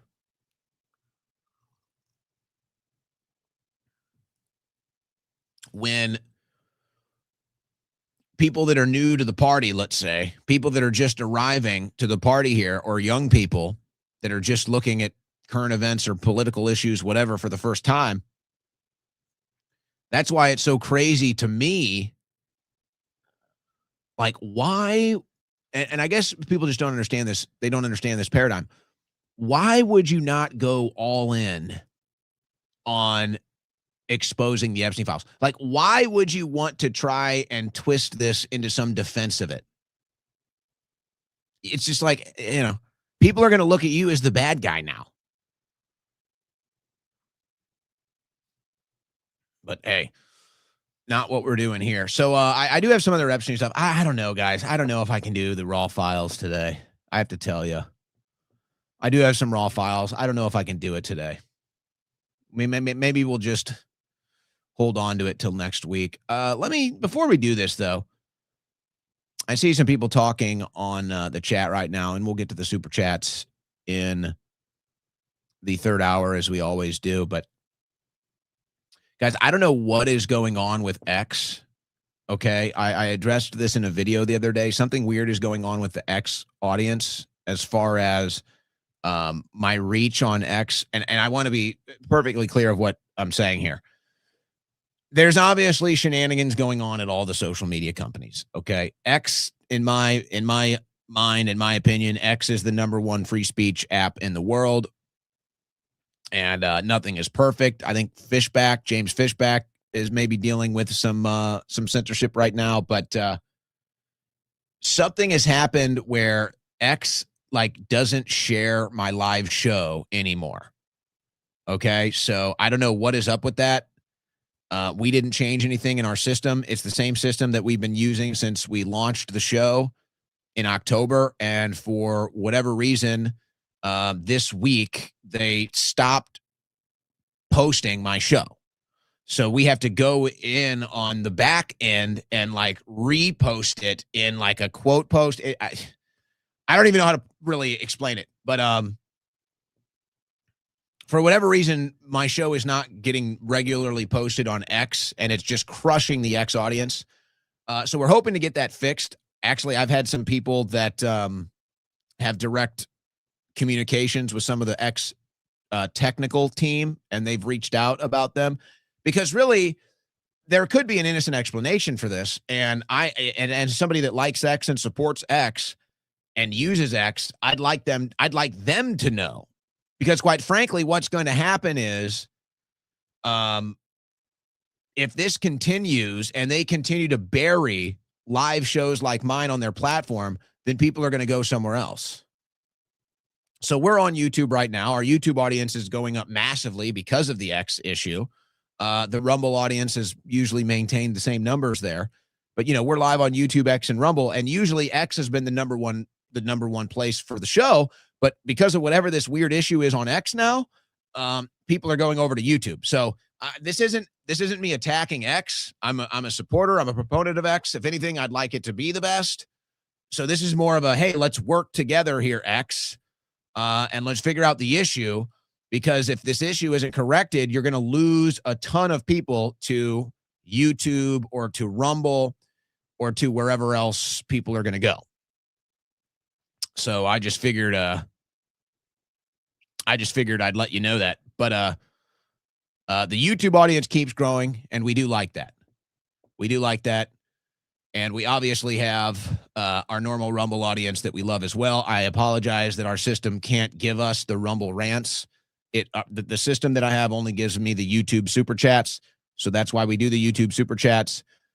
So if you are on Rumble doing the Rumble rants, they don't show up in my system. All the comments show up in my comment feed, but with all the chats, but the super chats are the only thing that show up as far as the what get held back so I can actually read it. But all right, enough of that. Enough airing the laundry here. So this is another congresswoman talking about Pam Bondi spying. And, I brought this up to Marjorie, and she seemed to, she's going to talk about some of the files. I think she talks about the Bondi scandal here. So it sounds like, from what Marjorie told us, that whatever it is that the DOJ or Pam Bondi was doing to spy on these congressmen and women is not normal, and it is a big scandal. Now, that was my instincts. Now, you have to understand, there are a bunch of people. I want my audience informed with as much information and knowledge as possible so that you can have as good of an understanding as possible of all the different things that happen in this political news realm. You need to understand that there are huge accounts on X whose literal job it is to run defense for the administration no matter what. And I'm starting to get a little, I've been nice because some of these people are my friends. And you know what? Hey, I'm a capitalist. You want to turn your social media account into as much money as you possibly can. I don't want to make a big deal of it. I want my audience to understand what's going on, but I'm not trying to make some sort of a fight with all of these different people. But you need to know that a lot of these major social media accounts, specifically ones that have grown into massive accounts, specifically on X, specifically for supporting Trump, specifically in the last couple of years, they've basically just been turned into, they get paid to run defense for the administration.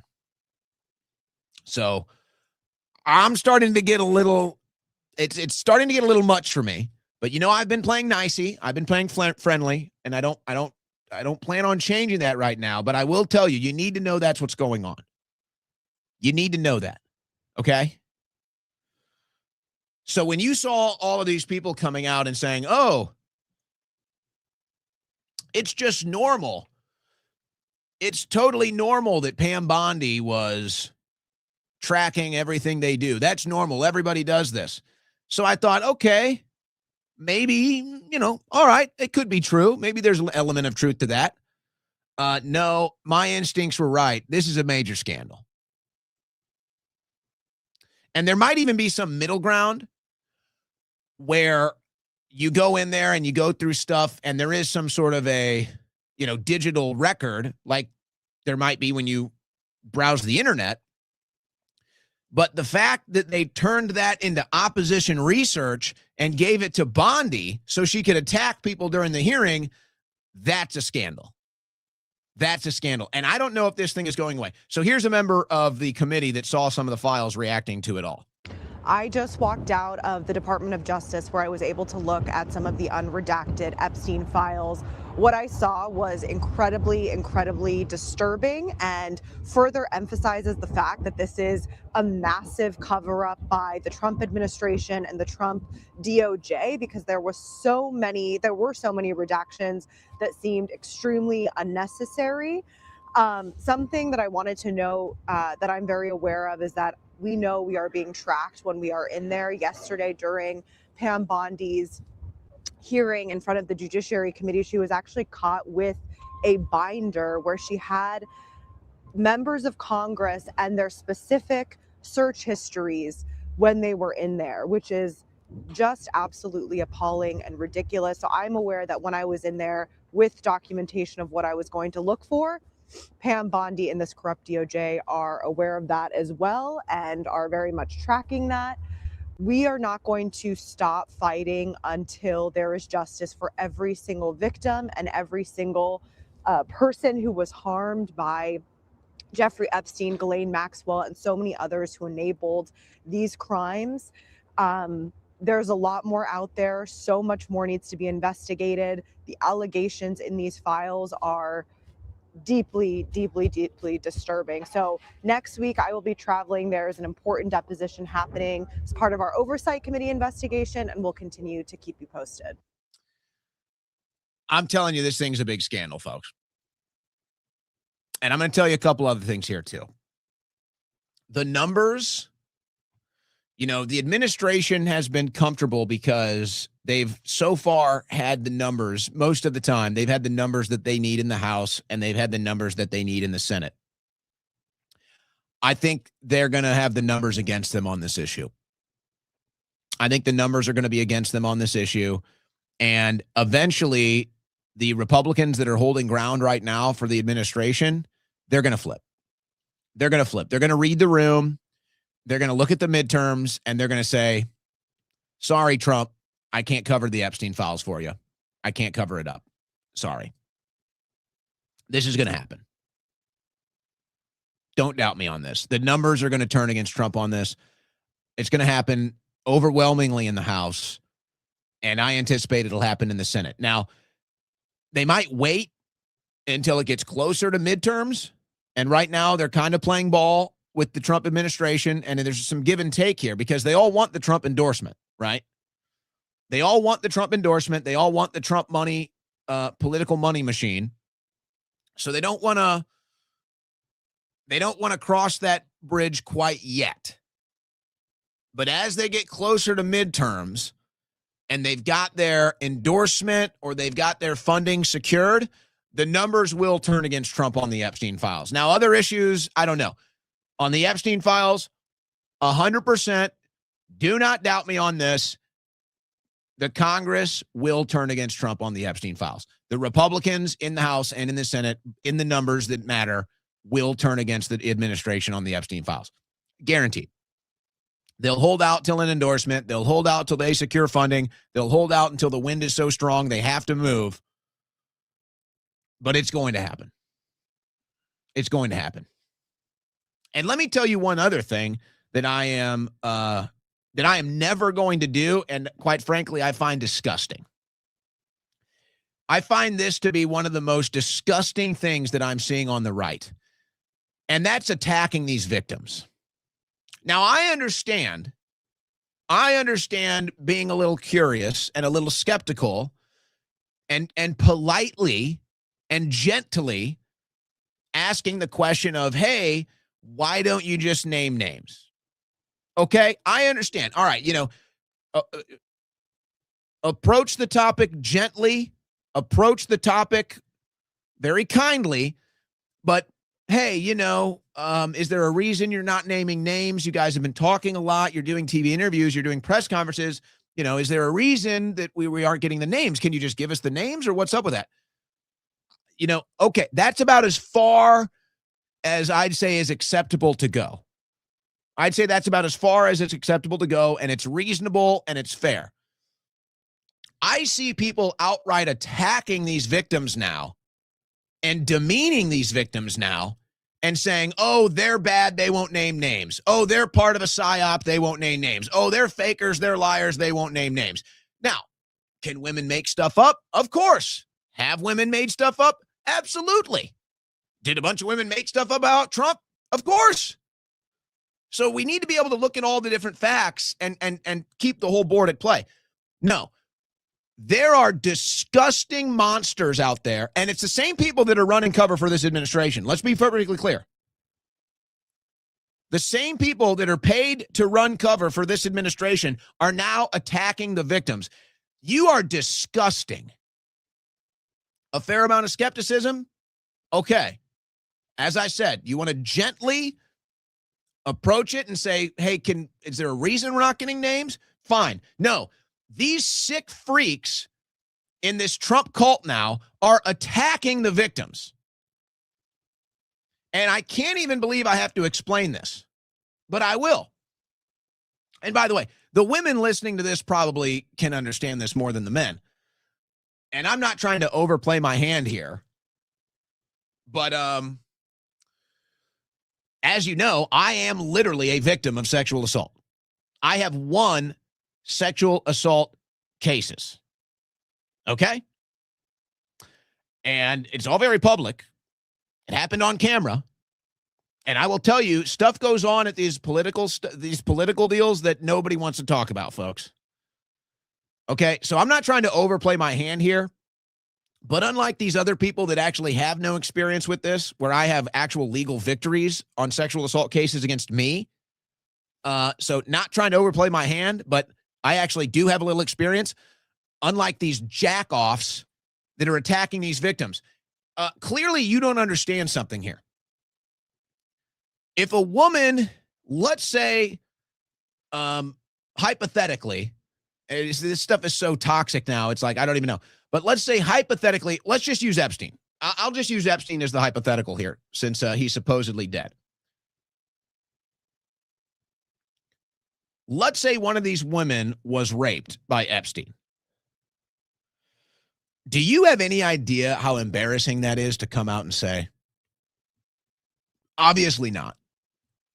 Like, you cannot comprehend the level of judgment and shame and embarrassment to come out here and say, I mean, let's be, excuse me, but let's be graphic about this, to say, yes, this pedophile monster who probably had a bunch of different STDs, yeah, he inserted his penis inside of me.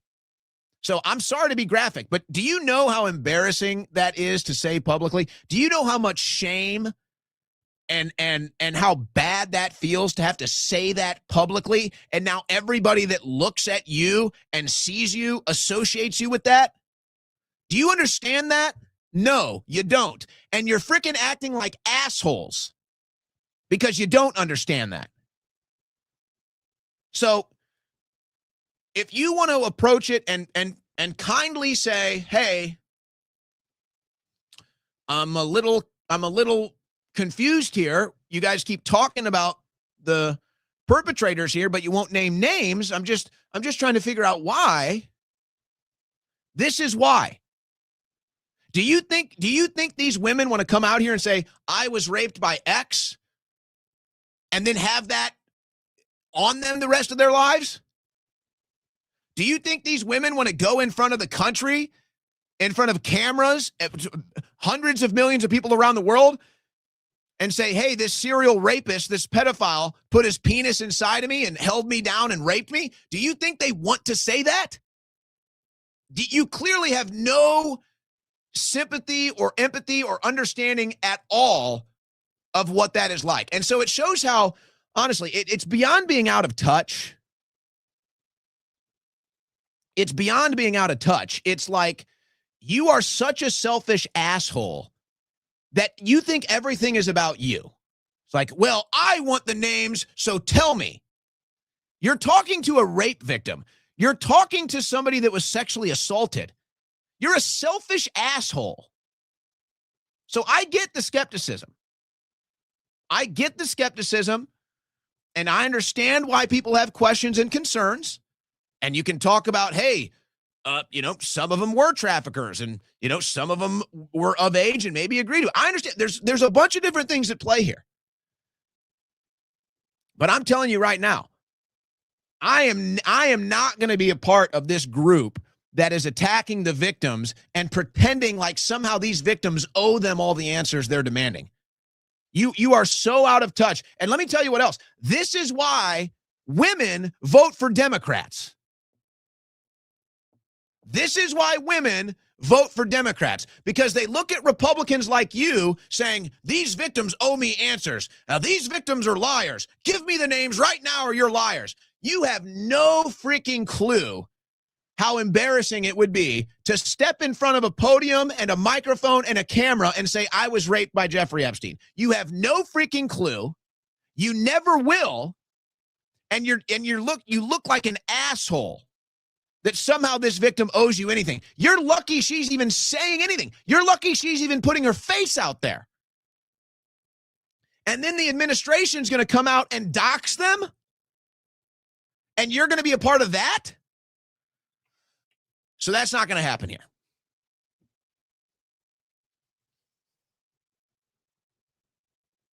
That's not going to happen here. Not happening here. And I think it's, I can't believe it. And I'm not really surprised by the people that are doing it because they've always been jerks. They've always been a-holes. They've always been the biggest a-hole jerks on the right. They always have been. They've always been the most toxic, gross. Like you don't even want to share a room with these people on the right. And it's just every time they just do it. Every time.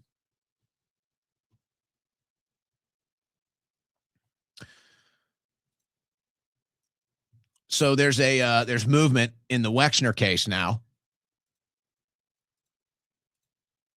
Billionaire Les Wexner has been ordered to testify in a lawsuit brought by a group of former Ohio State students who say they were sexually assaulted decades ago by a campus doctor and their alma mater did nothing to stop them. So you're going to have the same people attacking here saying, well, why didn't they come forward before? Again, there is fair skepticism and there are fair questions. All right? But if you really don't understand the why, it just shows how out of touch you are. All right? So, hey, fair skepticism, fair questions. Hey, why didn't they do it before? Why don't they name names? Fair questions. All right? But if you're going to jump the shark and start aggressively attacking these women instead of understanding all the different elements, then you're just a monster. You're just a monster. And you're why right-wing politics struggle so much to win female votes. So, yeah, can women lie? Of course. Does it look weird from the outside? It's like, yeah, why wouldn't you have done this 10 years ago, 20 years ago, whatever? Why won't you name names? Does it look weird? Does it raise questions, concerns? Yeah, of course it does. Absolutely.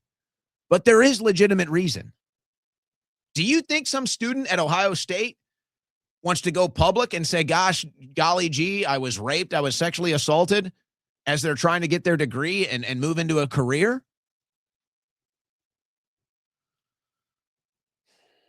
I don't know if I can do the files today, guys. You guys forgive me? Will you guys forgive me if I can't do the files today? I don't think I can do the files today, guys. I can't. I can't. I'm gonna have to move. I can't do it. I can't do the files today. Let me see if there's other headlines. I do have to be off at 6 tonight. So I can't do any bonus. But I'll tell you what. Let's do this. Let's take our final break. I got a couple videos I want to share. I'm gonna have to hold the files till Monday, guys. I'm gonna have to hold the files till Monday because I got to be off at 6, and I just don't want to do it. I just can't do it today. It's too heavy today. But I do have some other stuff. I do have some other videos. So we will we'll take our last break, take care of some business, come back, play the rest of these videos, hit the rest of this news, and get to your super chats. You're listening to the Owen Report on the Win Network. All right, guys, have you given a call to our friends at Allegiance Gold yet? Have you given them a call yet? Why not? It's free. It's informative. You have nothing to lose. Nothing to lose. Just give them a call. If you have questions about the precious metals market, you're thinking about gold, you're thinking about silver, it's a hot item right now, and why wouldn't you be thinking about it? The dollar is losing its value, bank runs, bank collapses. Who knows what's going to happen in the stock market, the 401k, all of it. Why wouldn't you make the call? Get the information. Have the conversation. That's all you got to do. Ask them about $5,000 in free gold and silver with qualified investments. Give them a call. 844-790-9191. Just give them a call. That's all you got to do. 844-790-9191. Because our friends at Allegiance Gold want to make sure that you're fully informed, fully understanding of the decisions you're going to be making with your money before you make them. Give them a call. Have the conversation. Any questions, any concerns, they will answer them all. And if you're ready to go to protectwithowen.com. That's protectwithowen.com. Right there on the screen, you can see it. $5,000 in free gold and silver with qualified investments, whether through your 401k, IRA, or savings. They're going to make it simple to move into gold and silver. Talk to them about what you're thinking. Talk to them about what you want to do. They can answer your questions, your concerns, and help you make the right decision for your money. And by the way, the craziness in the markets and the dollar and the stock and everything else, that's not going anywhere. It's going to continue to be crazy. So you're going to have to make decisions, folks. You're going to have to make decisions, and you want to be informed when you make them.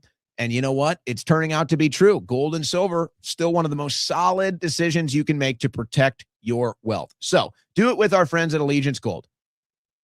Still thinking about it? First step, give them a call. 844-790-9191. Ready to go to the second step? Go to protectwithowen.com. Right there on the screen. Give them your information. They'll call you. They'll reach out. They're ready to do some business, help you protect your freedom, help you protect your wealth. And then you can find out, what about that $5,000 in free gold and silver with qualified investments, which that weight gets less and less, it seems, every passing day as the price of gold and silver continue to go up. Protect your wealth with our friends at Allegiance Gold. Protect your wealth at protectwithowen.com, because no one else will.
Back to the show with your favorite talk show host, Tits McGee.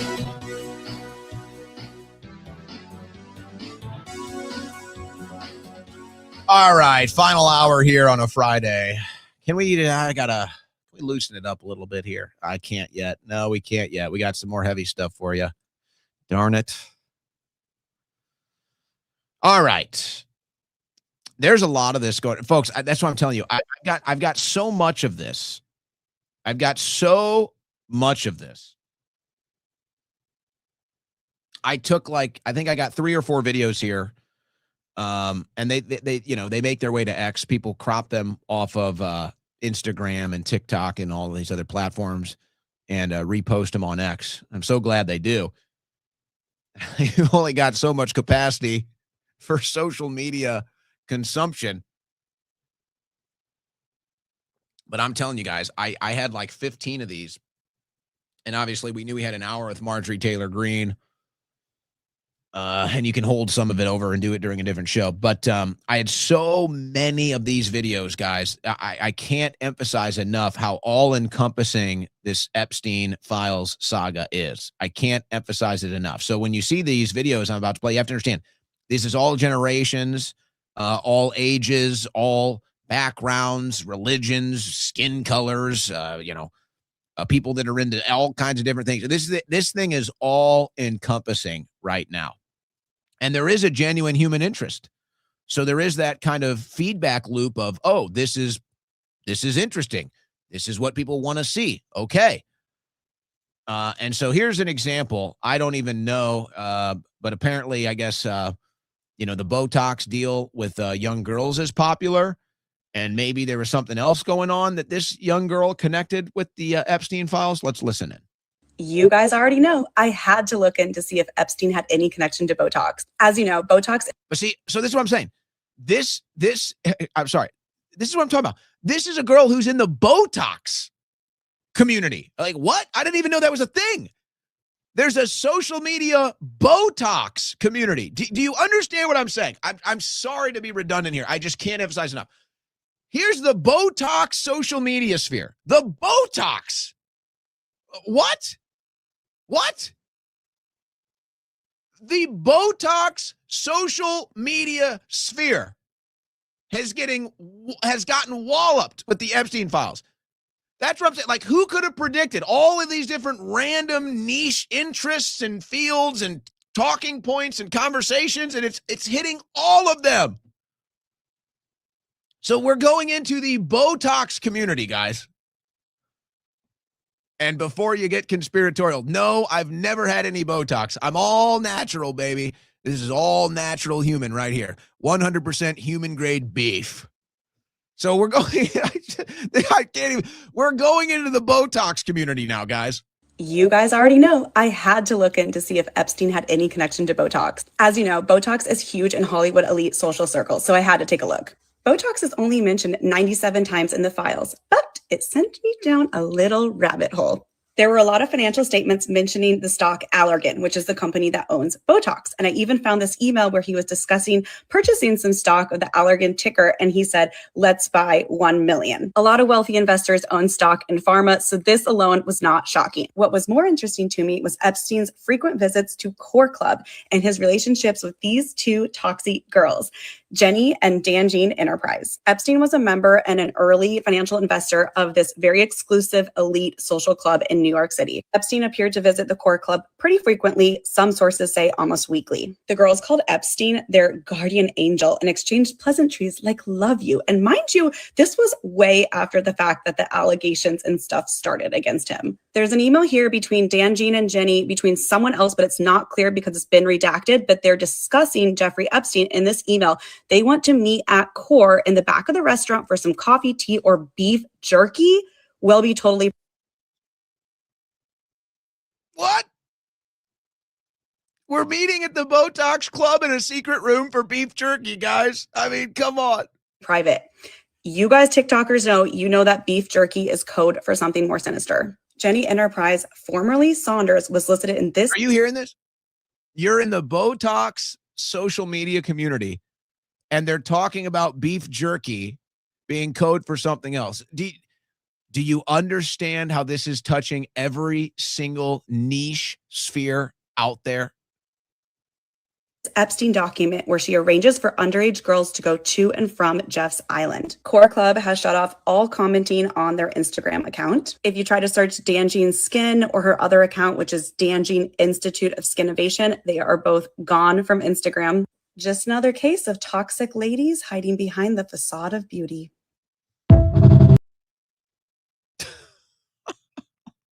I shouldn't be laughing. It's all dark, but it's just like, oh my gosh. Who had the Epstein files walloping the Botox community on their bingo card today? Telling you guys, it's everywhere. Here's another one. Now, I don't know how much truth there is to this, quite frankly. I've been seeing a lot of rumor.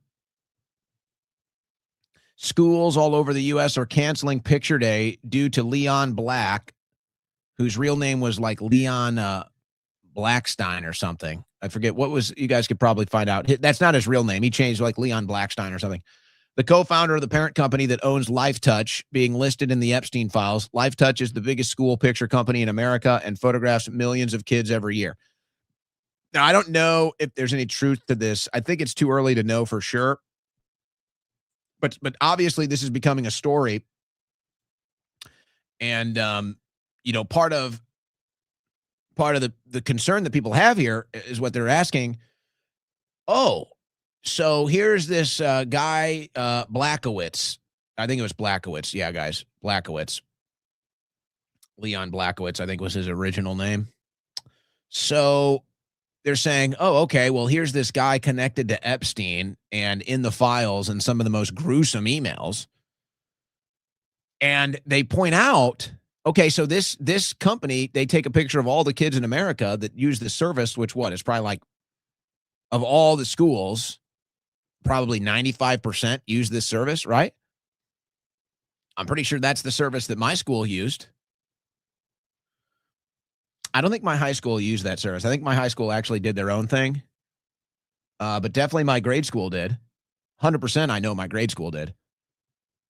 But now I don't think my high school did. My high school, I think, used their own service. And they're saying, okay, the obvious concern, here's this guy in the Epstein files connected to this company that's taking a picture of virtually every single child in America.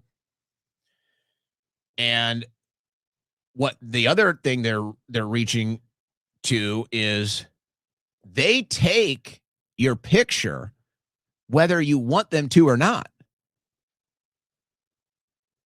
You get your picture taken no matter what.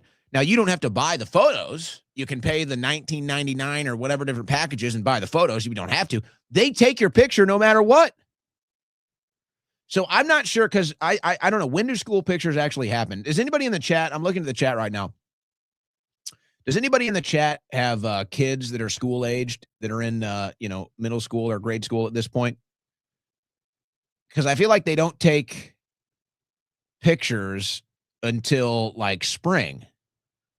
And then you get them at the end of the year and then they give you the yearbook. That's my best recollection. I could be wrong. I don't have kids in grade school. What are you guys saying? So they take them. So they've already taken them. Are you guys saying that they've already taken them? Okay. So you guys are saying that they've already taken them. So that would actually, we're in February. So that would mean that they should take them at the end of the year. You'd think that would make more sense, but it really doesn't matter. So that would mean that they've already taken them probably. And that would kind of lead me to believe that I don't know how true this story is. If they've already taken them, then I don't think that schools would be saying, hey, we're not going to take them, right? I mean, that's probably a fair logical conclusion. Now, having said that, while this story might not be real now, I bet this story will be real in what, 9 months? Now there might be some other questions that arise with this, like are contracts signed or how do you land on these deals? Who invites them in, whatever. So I'm not so sure the legitimacy of this right now. But I bet you next year when they're gearing up for school photos, I bet you it becomes a story then. And I bet you it's real then. And I bet you it becomes a big scandal too. I wouldn't be surprised if it even hits mainstream news, local news, all of it. I'm telling you guys, this deal is blowing up in their face. These jerky eaters, it's blowing up in their face, man. So they're making other connections to common culture. And this is actually a wild one. For us that actually lived through this,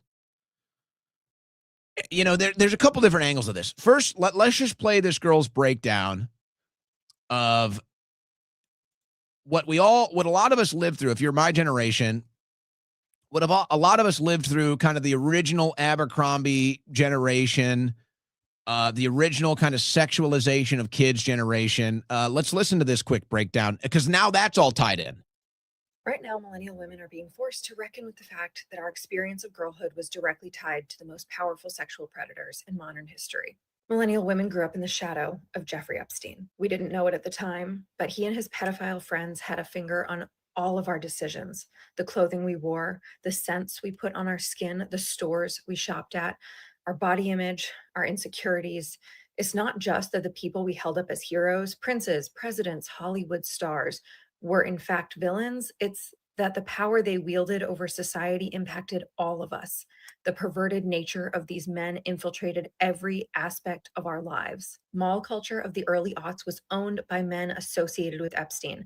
Bath and Body Works, Limited 2, Abercrombie and Fitch, Victoria's Secret, Pink, stores that sold primarily to young women and children that shaped culture around tween clothing. There were words on the butts of the shorts at Limited 2, shirtless models and dimmed lights at Abercrombie, body sprays with names like Love Spell and Pure Seduction at Victoria's Secret, lingerie marketed to tweens at Pink.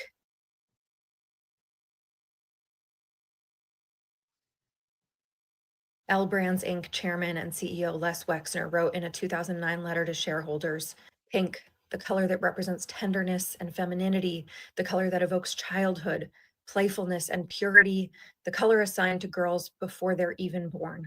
Epstein was a driving force behind the obsession with prepubescence and the sexualization of young children. Before we knew the term, the male gaze, we knew what it felt like to be viewed through that lens. We also knew that it wasn't about our peers, our classmates. The male gaze was held by adult men who saw us as sexual objects from the moment we exited toddlerhood. Even amid salacious rumors like the one that circulated middle schools saying Victoria's Secret had cameras in the dressing rooms, and scandals like Abercrombie selling thongs to their tween customers, it was easy to see these stores and their products as just part of the youth-obsessed culture of the 90s and 2000s. We didn't know what we know now. These men had an outsized influence on society's demonization of women's aging, pushing the ideal body type of flat stomachs, perky breasts, smooth skin, hairless bodies, things we didn't realize were shaped by their pedophilic standards. The devastating truth is that they weren't just grooming kids on the island, on the plane, on the ranch. They were grooming all of us. So anybody who's a millennial, I think specifically, or even Gen X, but I would say if you're in your 30s or 40s, you actually you remember going through that as a kid. You remember that, and if you were a parent that had a kid in the 80s, or specifically I think the 90s mostly, early 2000s, you remember going through it too, especially if you had a conservative family, like I did growing up in a conservative house. You kind of remember going through this, and I do think, I do want to create a bit of a separation between celebrating beauty and having real beauty standards and celebrating good health and beauty standards, which I don't necessarily have a problem with. I would say that's better than what you get now, where they celebrate, big fats. Now it's like, hey, go be 300 pounds and eat 12 donuts, and we'll put you in a sports bra ad. So I do kind of want to draw a line between adults celebrating body positivity, but like real, true, universal beauty, and then promoting that, and what they were doing to kids.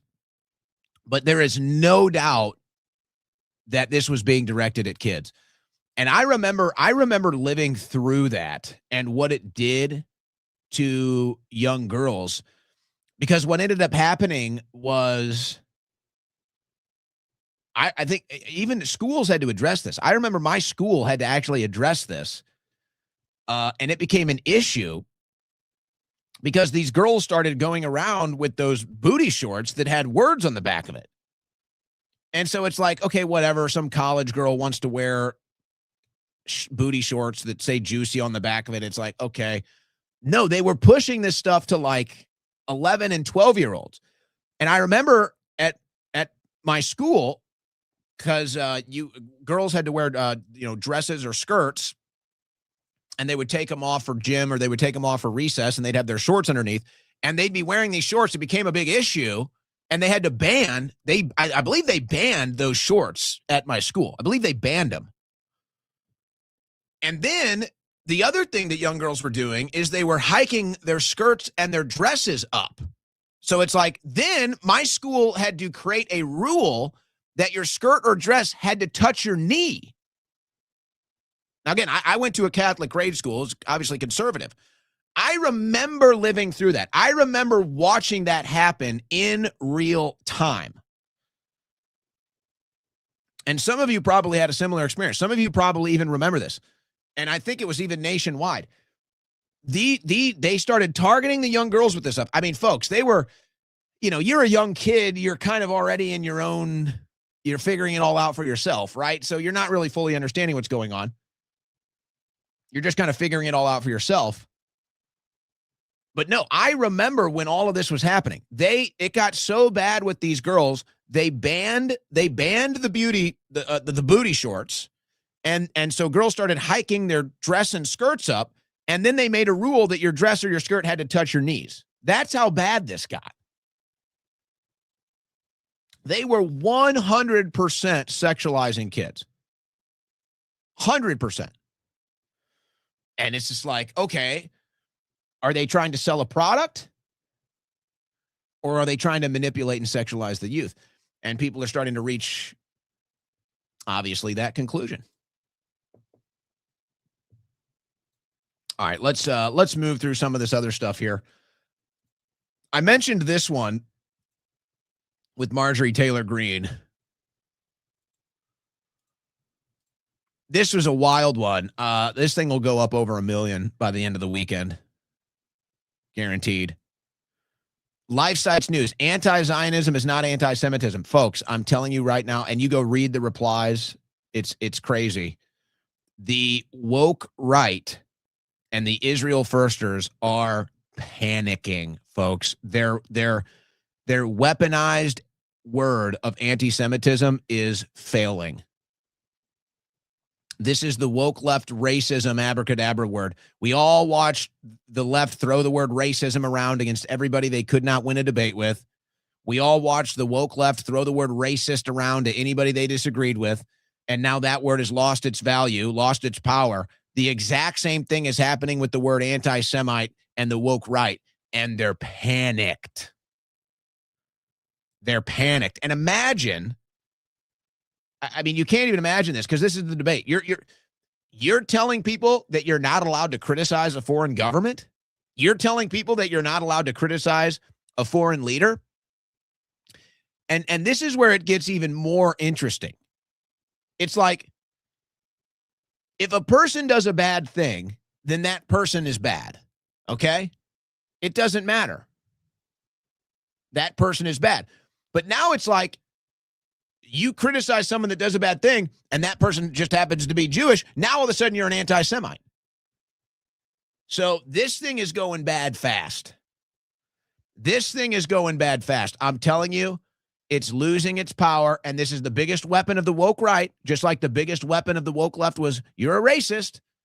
The biggest weapon of the woke right is anti-Semite, and it's losing all of its power, and they're crashing out like crazy. So I do anticipate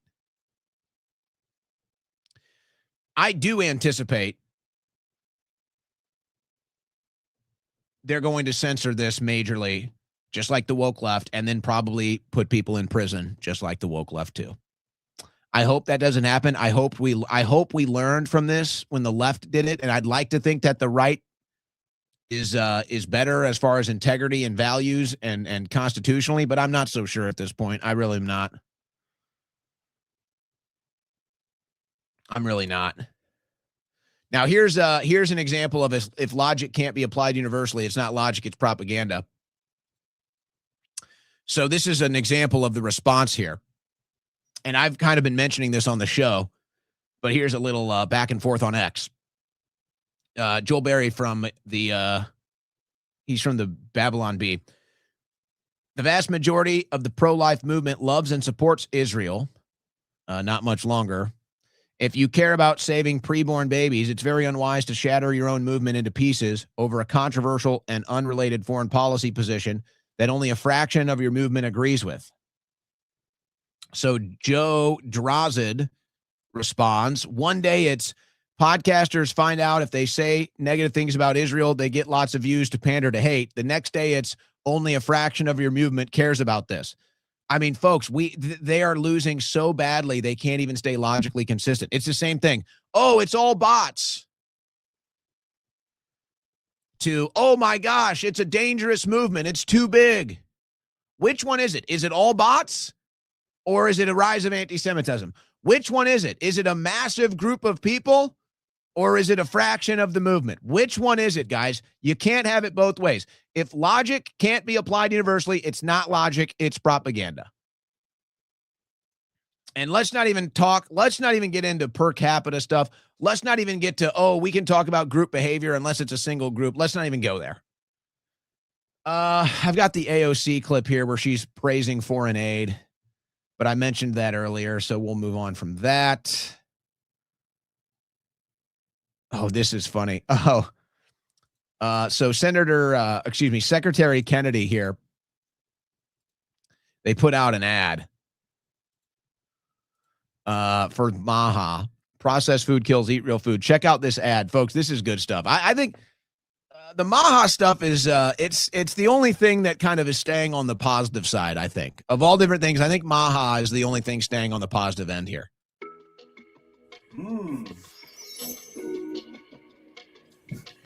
What do you think you're doing? Processed food kills. Remember that.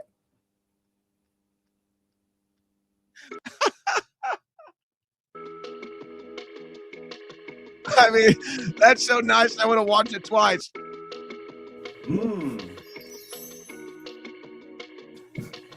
What do you think you're doing? Processed food kills. Remember that. Oh man, am I the only one that enjoyed that so much? I don't know what. That's just hilarious. I think MAGA is the only thing that's staying positive on all fronts right now. I think MAGA is the only thing that's staying on the right side of the approval rating across the board from this administration. I think so. Secretary Kennedy, maybe you saw this one. He's on with Theo Vaughn, who's controversial enough. Did you see this from RFK Jr.? That's the kind of realism that you just have to appreciate. And you know what? Let's not, maybe even some of you can relate to a certain degree. That was never stuff that I was into, but I'd be lying if I told you I didn't see it. I'd be lying if I told you I wasn't at, certain parties and events where that type of stuff went down. That was never me. Hey, look, if RFK Jr. can survive Toiletgate, RFK Jr. 2028. It's got a ring to it right there. That's got a ring to it right there. Man, I could be I could be doing political advising and consulting. It's just raking. He survived Toiletgate. RFK 2028. Oh, yeah, I saw Kurt Cobain didn't kill himself. That's like old news. It's like more distraction. It's like, yeah, everybody knew that.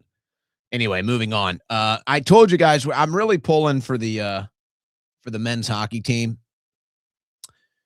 I really am. And I got to say, the Canadians just look too stacked again. This damn Canadians, man.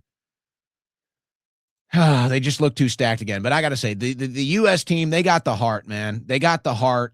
They really do. They're great patriots on that team. And how can you not like these guys? And if you know a little bit about me, there's a little local color here.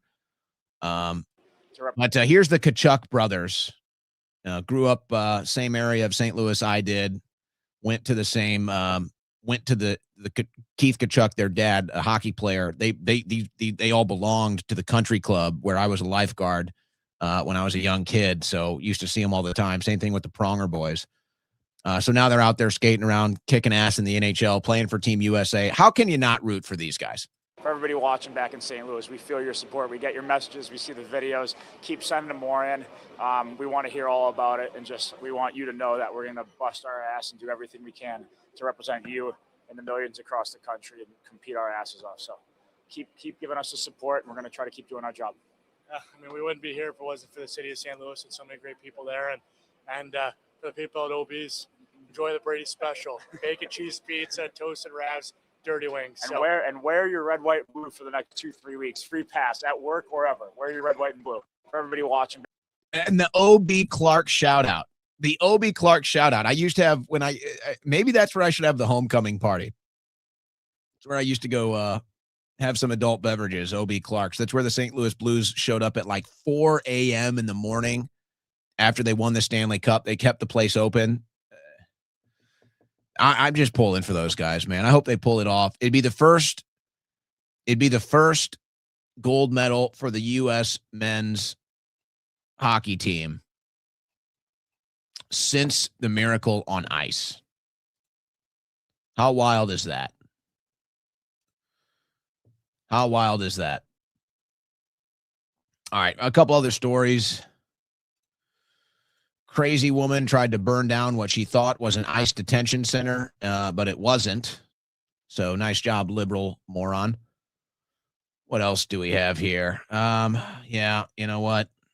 We're just going to hold a lot of this. We're going to hold a lot of this back because we got to be off at 6 today.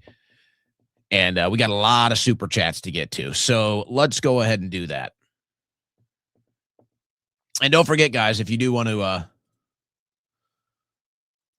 wear your red, white, and blue to work, we got some of you were able to get in orders yesterday.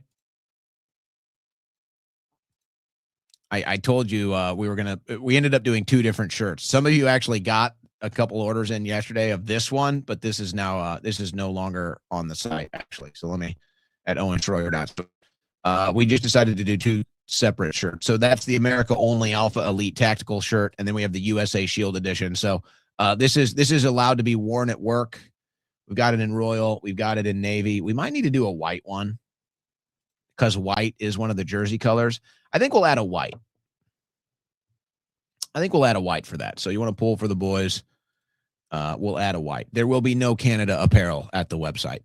I see your request. There will be none. Nope, not happening. So you heard it there. You're allowed to wear that now at work for the week. All right, let's get into the super chats before we sign off for the day. Oh, boy, what a week. What a show. Thanks to everybody for tuning in. And, guys, please, I'm telling you, I'm not going to go all the way yet because I hope they fix the issue on X. But subscribe, follow on YouTube. That's big for us. That's big. I want to say hi to MTG, Just Jacob. We'll let her know, guys. We'll let her know how much everybody in the audience loved her. MTG 2028. MTG for Emperor. Elon suspended Fishback. Donated to H1B Byron. Are you sure he donated to Byron? I don't know. That could be true. You know, he's throwing a lot of politics behind money behind Republican politics right now. But I don't think Elon suspended Fishback. I think someone else did that. Had they corrected the issue? I've heard they corrected the issue. Welcome to Electric Boogaloo. Go read my post about equal signs. Please, it explains. Well, I'm just convinced it's really not that consequential of a thing, so I don't know what the deal is. I mean, aren't you arguing it's not that big of a thing? So I don't know. I had a couple other people in the chat, so I'm not too concerned with it. But we can go check your channel out. Tay from Florida. Feliz Dia San Valentin. Cuddling with Latina girlfriend. Come on, man. Keep that stuff to yourself. Can you cuddle in private? Don't bring it to the super chat. We'll take your money, though. Thank you, MTG, for giving Owen the credit he deserves. F Trump, he's the traitor. Oh, boy. We love Owen. We love you. Christ is King. America only. If men don't stand for women and children, then we stand for nothing. It's like standing for life. Thank you, Ken. And judges, we're supposed to simultaneously believe 1, Trump is an FBI informant, 2, it's a Democrat hoax, 3, which only incriminates Democrats. Exactly. Logic can't be applied universally. It's not logic. It's propaganda. But it's only the Trump cult that is jumping through these hoops. So, nobody here needs to. Everybody here understands that failed logic. MAGA, Marian Adelson's goals achieved. Oh, pretty accurate. Daniel Paluchik, hey MTG, do you want to Netflix and chill later? It's a Friday. We're going to let it slide. Trump wants $10 billion. How about we give to all January 6ers? Yeah, we're getting stonewalled on that. Don't even get me started. I'm waiting to see how a couple other things developed, but it's not looking good on that front. Spirit World, is Bondi to Trump what Maxwell was for Epstein? I don't. No, but that's pretty funny. Pam Bondi somehow made Hank Johnson look smart. That's how bad Pam Bondi was. You knew damn well I was a snake before you took me in. I think we're all starting to wonder who the snake in the poem was really about. Scotty Gesso, amen. Has Block Gino joined Daily Wire yet? I actually had a Block Gino clip, and I pulled it in the final phase of the aggregation for the show today. He's making the Epstein files all about Trump. I mean, it's so annoying, man. It's so annoying. So I was going to play the clip how he's making it all about Trump, and it's just like, dude, it's not all about Trump.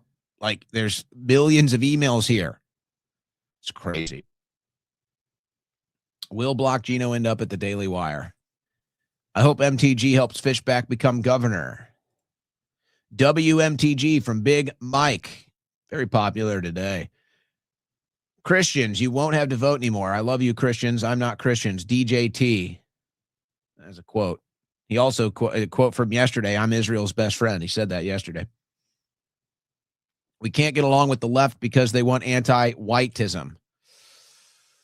It makes it so hard because the left is still bonkers and crazy and horrible policy, and they do hate white people. But there's going to be a unification on these Epstein files, and it's going to lead to some other unifying issues too. I think it's inevitable. Wotan, the mustached painter, was right. We thought we were fighting for America. Trump was fighting to be accepted by the swamp. Looks that way. Baby boomers were the easiest to control. Well, they did have the most controlled media propaganda aimed at them from, like 6 networks that owned everything. So, yeah, in their defense. Hearing MTG talk about how DJT reacted to threats to her family is insane. I hope his presidential library is built in Israel and he moves there. It might be built in Jerusalem. Guys, look, I'm telling you, all the people that got swatted, they've completely ignored. They lied to us all. And I'm not even mad at these field agents and the FBI agents I met with. It's like they only have access to so much resource and technology. They explained it to me. All the people that got swatted, the administration just said, don't care. And also, I'm pretty sure a couple of them faked it, guys. So, for what it's worth. Mike Hickson, MTG is 100% sure Trump is not acting under duress. Energy spirit is gone. His family silent. Flip on Wars and Epstein. Lutnick his handler. Maybe Wiles. Hey, fair question. It's Bongino looks under duress now.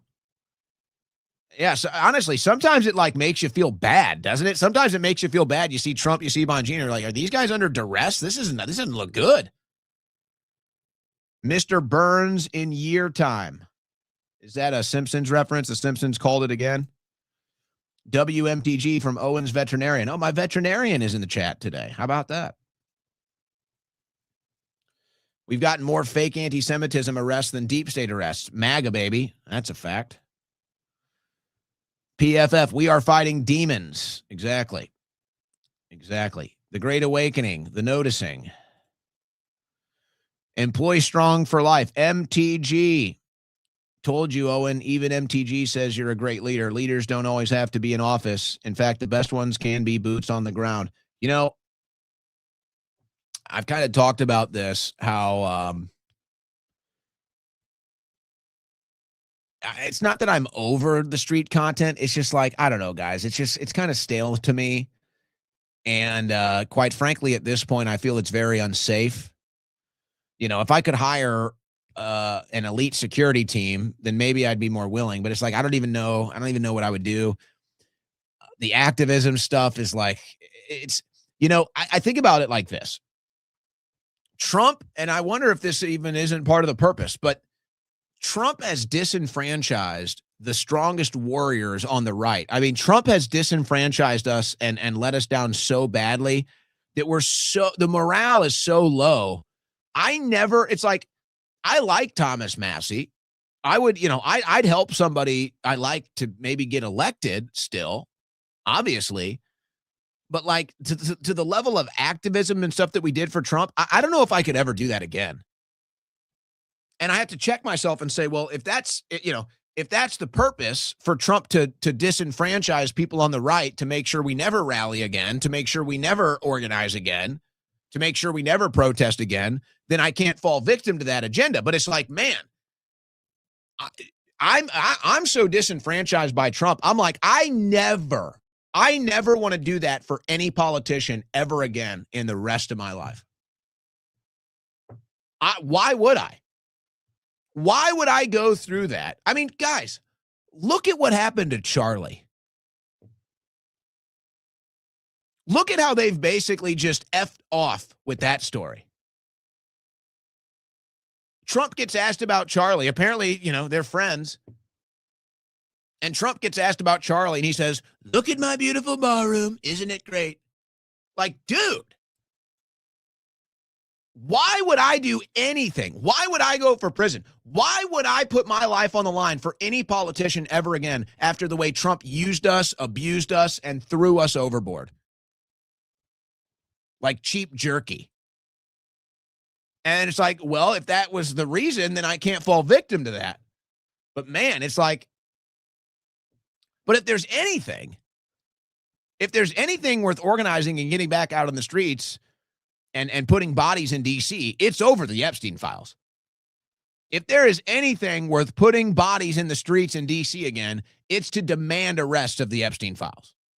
It's the only thing right now. But this stuff does go through my mind. Ashkenazi, Google it. Anyone wants to hang out outside the Matrix? Cornelius Westernmost, I've heard you mention the masterpiece Ex Machina several times. Check out the series Devs from the same writer-director. It goes even further into AI tech and raises similar questions and concerns. All right, interesting. I like that. So we got a couple of recommendations for the weekend. If you haven't seen the movie Ex Machina, great watch, especially if you're into science fiction. And then we get a TV show recommendation, apparently same writer, called Devs. I may have heard of that one. I've never watched it, though. A-Rod Blends. Thoughts on Joe Biden theory being dead since 2019? You know, I don't think about it too much. I don't really have thoughts on that, but I will say there's definitely weirdness. There's definitely weirdness with the appearance. There was definitely the 6-foot Joe Biden. There was something off about that. There's definitely weirdness. There's definitely reason to be, questioning things with that. But I don't think about that too much. I'm not sure I buy that theory, but there's some weird stuff there, I will say. MTG was one of the only one with stones to stand up to Trump and tell him he was messing up. She tried to help him. Same with Tucker. But Tucker still gets access. He was at the White House. So, I mean, you know, the turtle is out of the cage. No stopping it now. Actually, my turtle was out getting some sun. Hey, guys, 80 and sunny in Austin today. Oh, did I just jinx it? I hope not. 80 and sunny. The tortoise was out. The turtle was out today. Oh, man, it was a whole party going on. Fishback back on X, Olympic Village out of rubbers. Did you guys see this story? This is a funny one. I guess they're providing, the Olympic villages are always weird. There's always weird stuff that goes on with that. And there's kind of a misconception. It's like if you're a star athlete, I doubt you're staying at the Olympic Village. I know it's probably hard to get hotel rooms at these deals, but it's like if you're a star athlete and you've got, your own money or your family has money, you're probably not staying at the Olympic Village. It's not a good stay. So you're probably going to find a nice hotel or something. But a lot of these athletes, they're not rich, guys. A lot of these athletes, they're in niche sports. There's not a lot of money in it. They're happy to just be there. So I guess they have these care packages because they stay in like kind of these dorm style Olympic villages that they get taken care of.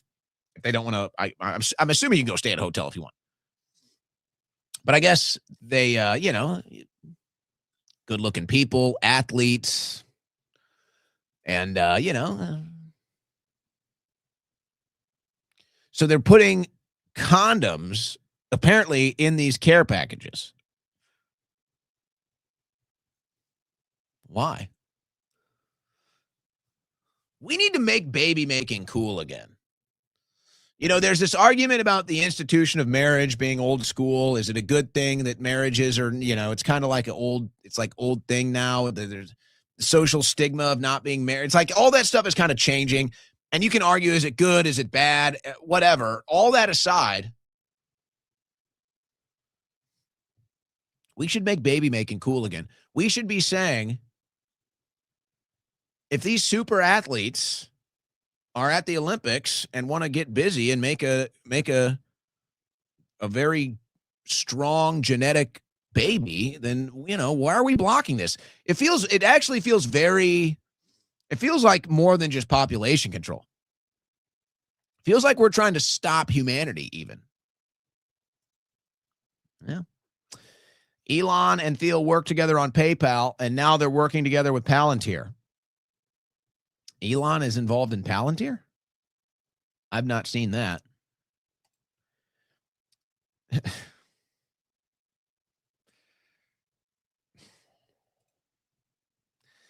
Hey, bro, love the show. Number one news spot. God bless. Thanks, Red Tiger 67. Marvin Vargas, if war with Iran or World War III, Trump can stop midterms. Well, that's true. That's what Netanyahu does. That's what Zelensky does. I don't think Trump wants that, though. I really don't. I think Trump's trying to avoid that, but it does look like something's about to go down with Iran.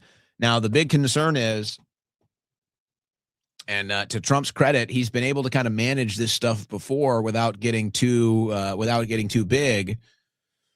But I don't know if you can do that one with Iran. Iran might be, if they strike it or start a war, that might actually pop off something bigger. And I think that's why everything is real tense and not just popping off, because I think everybody knows that could be, bigger than the typical limited stuff we see.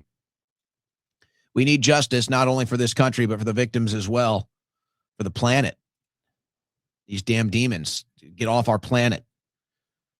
Fa, guts, and diddlers, same thing. Alex got mittens. Oh, I see what you're saying. Well, I think a lot of them, I think a lot of the people in the files, but that's the blackmail thing. Ben Johnson, even if a survivor comes out and accuses, they get a lifetime punishment from society on a 5 to 10% chance their rapist even gets convicted.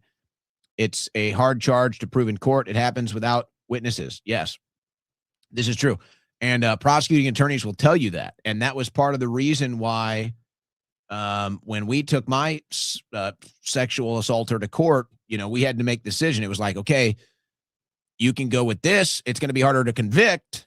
And you might say this is the better charge because this is more reality. But if we go with the lower charge, it's like guaranteed conviction. But yeah, that's true. That's true. I guess that's one way of kind of putting what I was saying earlier. Alex Scott Mittens, thank you for the interview, Owen. May God bless you. Thank you. Matthew A. Owen, very proud of you. This is not easy. Thank you. I'm very proud of all of you. I love all of you guys. We're all in this together. He is responsible for bimbo face. It never ends. Who's Bimbo face? Life is one big Epstein file. Scotty Gesso. It's starting to feel like the tentacles of these files are hitting like almost everything, isn't it? And that's why it's like it ends up in the Botox community, music community, Hollywood community, it's all of it. So Life Touch was Stein looking for candidates for his ranch/lab. A lot of people are wondering if that's the case. This happened 100 years ago in Germany. I think you're talking about the Life Touch stuff. Danny CC, great show, Owen. Thanks for bringing MTG. Yeah, that was a great interview. If you guys didn't see the interview, we'll upload the whole thing, obviously, on YouTube and X. Cody Fisher grew up outside of Albany, and E and Lex forced my family off generational farm. They ruined my childhood. Connect the child research facilities to L Brands HQ. It's way deeper than we see. Well, people are making these connections. It's all over the place. Oh, when you hit a home run today, keep going. Thank you. Try to hit home runs every day. Call me the Babe Ruth of political media. Processed foods kill. Eat Holyfield's ear. Well, at least it'd be organic. Some organic jerky. That's some fresh jerky right there. Hope we get assigned to the same gulag, sweetheart. I wonder who would be in the gulag with me. Hit the like button and subscribe. Yes, please do. Please do, guys. Help us get these numbers up every day. If you like the show, help us spread it. Help us make it bigger. 1 of 1K. What's your new favorite conspiracy theory? We needed new ones, and I've sat on this for a while. PETA owns the meat packing plants. I've never heard that one. New conspiracy theory. I don't know. I can't think of a new conspiracy theory right now. Because I think I think I've seen and heard of them all. Even the new ones I've already heard of. I guess that Q is real. That's I don't know, guys. I got nothing for you. I feel like I've seen them all. Looking forward to our date tomorrow. Oh, well, you know what, guys? Happy Valentine's Day. That's tomorrow, I think. Happy Valentine's Day, guys. May you find love or loneliness or solitude or whatever you're into. Shauna, longtime listener, first-time super chatter. Fantastic show. Owen, as always, enjoy your Valentine's with wifey.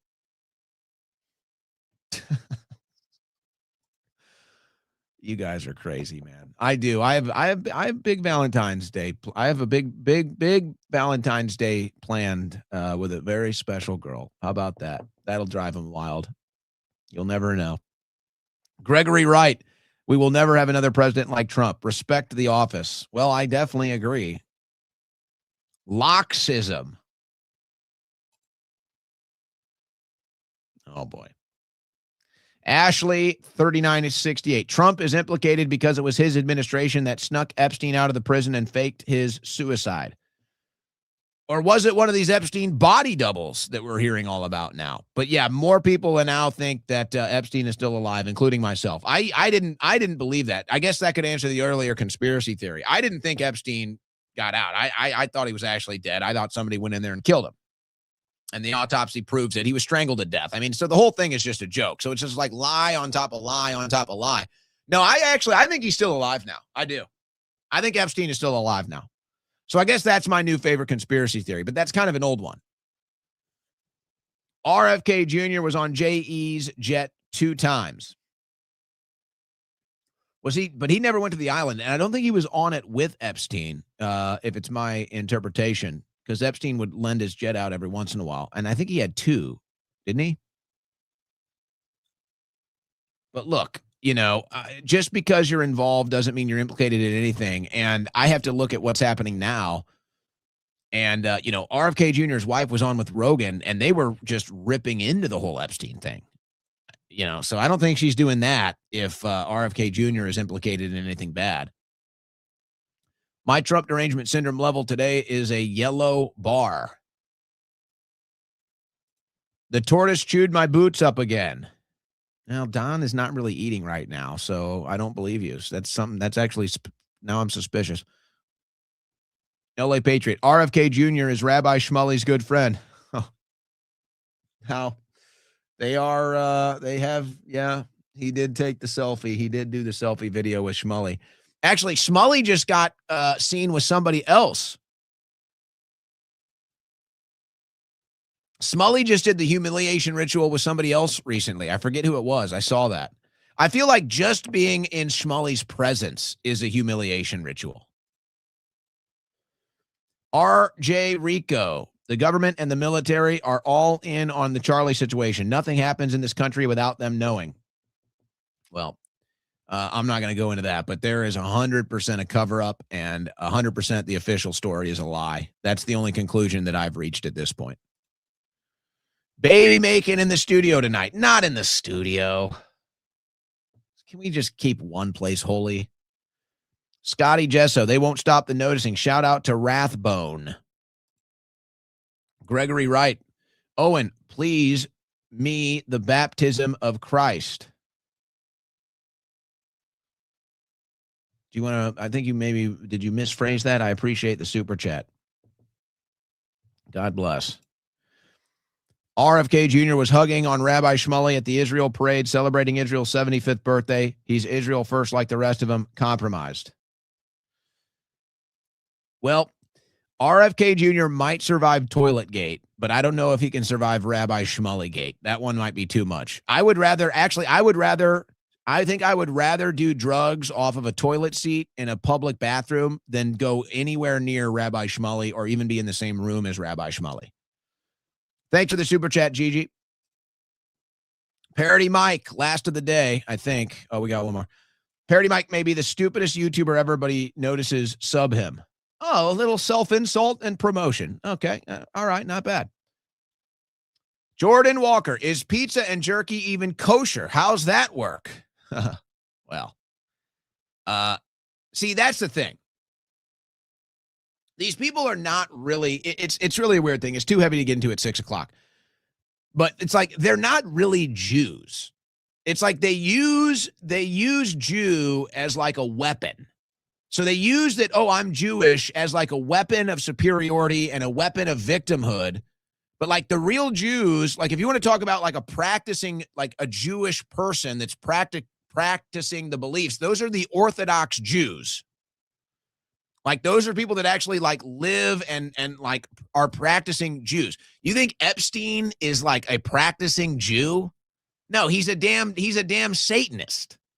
They use like Jew is like the cover. It's like, that's why people fake being Jewish, because they look at it and they say, oh, my holy text says that I'm privileged, that I'm God's chosen. And so then they use that to make excuses for all the bad stuff that they do.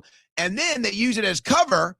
If you say something bad about them, they say, oh, I'm a victim. Oh, anti-Semitism. So these people aren't even real Jews. They're probably not even Semites.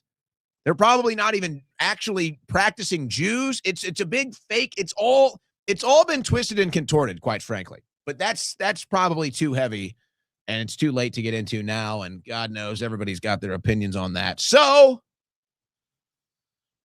we send you into the weekend. We send you into the weekend. Man, can I say, those girls on the snowboard halfpipe were incredible. And then the men had their snowboard halfpipe today. Unreal what these guys are doing. I actually think Japan swept the medals. I don't know if I saw the final standings. I think it happened right when I went on. I think Japan got all three. These guys are flying around like it's a video game up there. Amazing stuff for the Goy Olympics. Little Goy slop for this weekend. How about a little U.S. men's hockey, too? Te quiero mucho, mi amor. Much success. Thank you. We sign off. Have a great weekend. God bless and Godspeed.